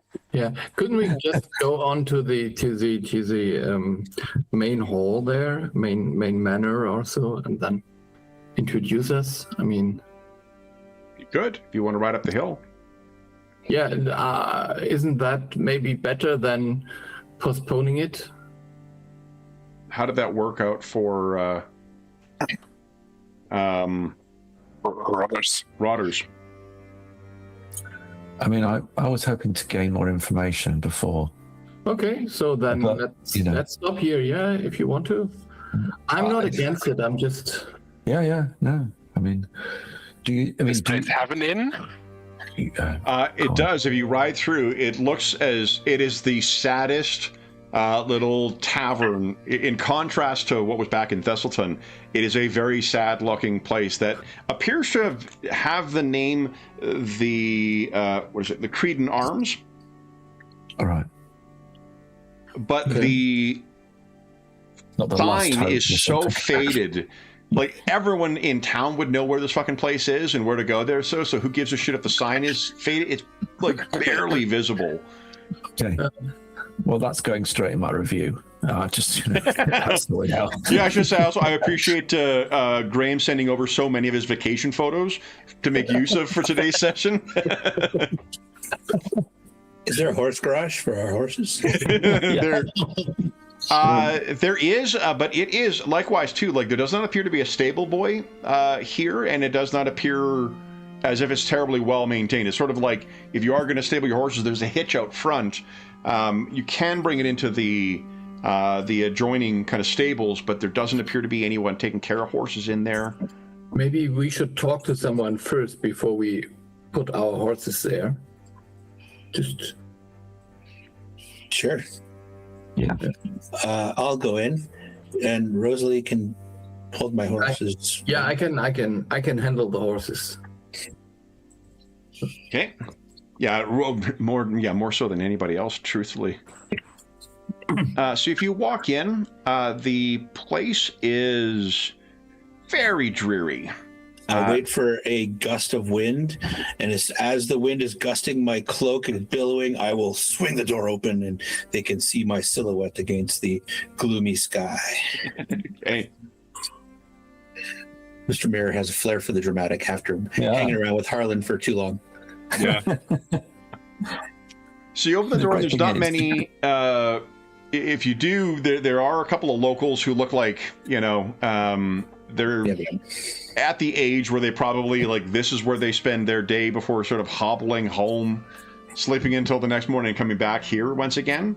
They're not even talking to one another, just kind of sitting, there's a hearth that has grown quite low, it seems, and there is somebody behind the bar, an older woman who looks like this. This is Gulen. And when the door opens, she's talking to a younger, scrawny-looking woman, or girl, I should say, who is probably the servant. If you come in, you got plenty of places. You can sit at the bar, you can sit at the table. The old fellas near the hearth.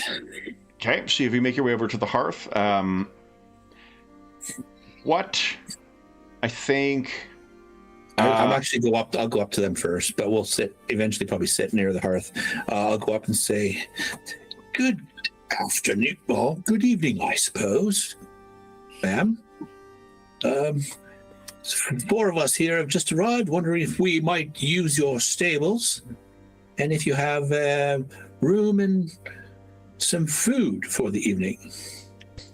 Why don't you give me a second? I'm trying to get the difficulty number. So like older versions of D&D, I mean, like most versions, including the current one, I guess, Tales has a, like, improving the relationship with an NPC. This lady is currently hostile. Fabulous. However, you will likely be able to improve. She can stare at her hostile face in my mirror. Here, then the difficult. Oh, come on. I was just reading this either last night or the night before. Oh.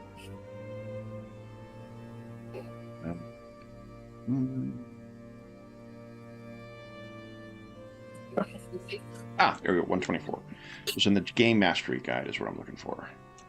Hello! Give us a persuasion check there, Mr. Mirror.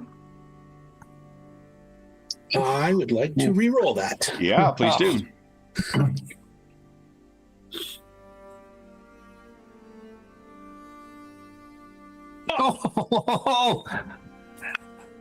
So with 24, that beats the high threshold of what a hostile NPC will do for you. So your request was for the stable and for food, and was it for lodgings as well? Okay. Yep. So she kind of, whatever, she was expecting from you, she clearly did not get what she expected, so she's very disarmed and kind of, put off, and as you were walking over towards you, what I was going to say is she whispered something to the young girl, and the young girl has left. She has walked and gone into the back of the tavern. She says, "Well, sir, we can accommodate a place for you to stay, and you're welcome to use our stables, though we haven't got no one to look after your horses. You have to do that yourself. And the feed is extra. And yeah, it's late in the day and it's most inconvenient, but we can arrange for some sort of food for you, I suppose. And I suppose you'll be wanting something to drink as well." Well, we don't want to inconvenience you, so whatever you can scrape up will be good. And yes, we can certainly take care of our own horses, and we don't want to be imposed in any fashion whatsoever. So she's just, you can see she's just trying to find some reason to act unreasonably, but just absolutely cannot. And Harlan, this is, people think that Mr. Mirror, to look at him, may just be your weapon and your bodyguard, not realizing how fucking effective and likable he can be with folks. So with urchins and tavern wenches. It's easy to underestimate Mr. Mirror, particularly as every time somebody looks at him, they see themselves. Yeah. That may be it too, right? She's just seeing it, looking at you and only seeing how fucking sour her expression is. So she finally agrees. Brother Ulysses and Harlan, I've assumed that you guys have come in with Mr. Mirror. Is that right, or was one of you staying with Rosalie to help with the horses? I'll happily help with the horses. In which case, I'll come in. Yeah. Okay. All right. Okay. So they make arrangements for it. You're able to take space by the fire. The old fellows don't seem to want to sit next to it. So, and she even says, begrudgingly, that you can put another log in the fire if it's too low for you. So, we'll help. We'll help. Did you need wood chopped? I can help chop some wood. It's out there if you want to. If you've got time, it's fine. But I'm not paying you. Mr. Mirror is genuinely he generally wants to help people. That's from having served with Harlan for so long. So he's I'll go and chop wood if you need it. That's not a problem. Yeah. It's going to be so difficult for her to hate you. She'll keep trying, but you're happy to do that. Now, Brother Ulysses and Rosalie, you bring the horses into the stable, and it's not a very well maintained. There's one sort of old. Well, there's one horse that clearly is kind of past its prime, and it's not got the best feed that's in here, but it looks like it's a sort of riding horse. And what the two of you find is as you're going in there's a girl who suddenly kind of runs into the stable, does not realize that the two of you are in here, and kind of is shocked when she sees the two of you. Fear not. Fear not, says Ulysses from his black cowl. Sinister hat. Jesus Christ! Good evening, my dear. Which of you two would like to give us the persuasion check to set her attitude? Yeah, so Ulysses. Surprisingly charming, if I want to. Yeah, so try. Yeah. Watch me roll a natural one. But you have you have points. You can always reroll. Yeah, I'm gonna reroll that. Okay. Nope. The dice that's for you. Yeah, I forgot that I'm in my battle form. Fear not. Yeah, it could be I don't know. Maybe it's just the land, there is what Rosalie had mentioned about this place. There's definitely an oppressive and sinister feel to this. So it may be that in this sort of poorly lit, stable near the end of the day, the shadows that are being cast by it just look very things. And she kind of doesn't say anything to you all and just says, I just want my horse. Rosalie, your insight's certainly good enough to know that she is very scared of you guys and seems to be maybe hiding something as well. Okay. So, would I see which one is her horse? There's only really one horse that's in here. So maybe I could just, I don't know. It is on a leash or something, or is just standing there? No, it's sort of in a stable. Yeah. So like they're not terribly well maintained, but there is like a stable door to keep the horse from wandering. So yeah, we are just we are minding only our horses. Feel free. Or gate, I guess. Gate, yeah, maybe, yeah. Okay. Why don't Ulysses? Why don't you give us an intimidation check, please? I know you're not actively doing this, but I'd like to see how much of an impression you've left on her. So if you say that, Rosalie, she manages to sort of free herself from whatever, paralyzing fear that she was hit with. But her eyes flick to you very briefly, but they are definitely staying on Brother Ulysses. Yeah.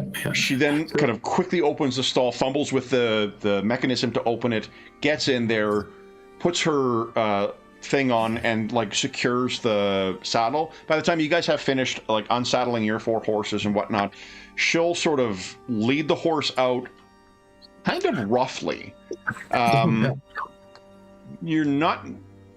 You would guess it is because of her sense of urgency, not because she's mistreating the animal, or at least not prone to it. So does the horse look well fed and not particularly in a good shape? Not particularly, no. Not mistreated, just it's poor, baby. Yeah. Okay. So unless you guys wish to do or say anything, she will lead the horse out of here without saying anything further to you guys. And then I think Ulysses, as she leaves, will so just call after, is it not too late, too dangerous to be out in the dark, young miss? Give us a persuasion check, please. Oh, and that failure before too, you did get a point of luck for that. Sorry.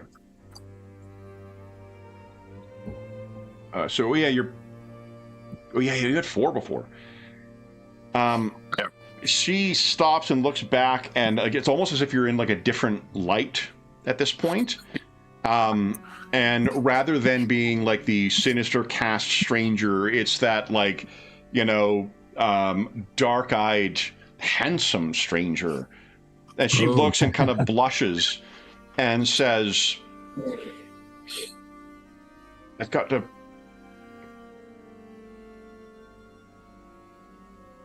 go, sir. And travel safe.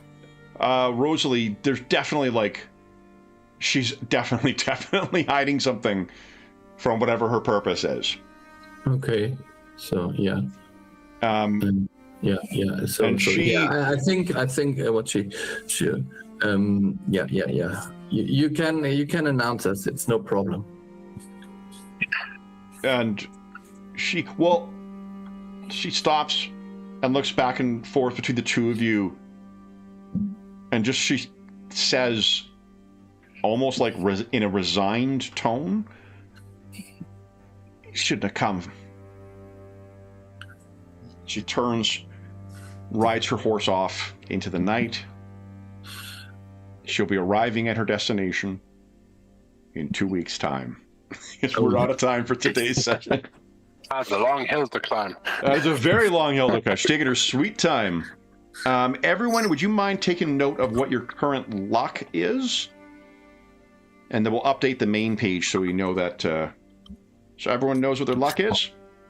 Yep. Perfect. If you could update your main tokens here.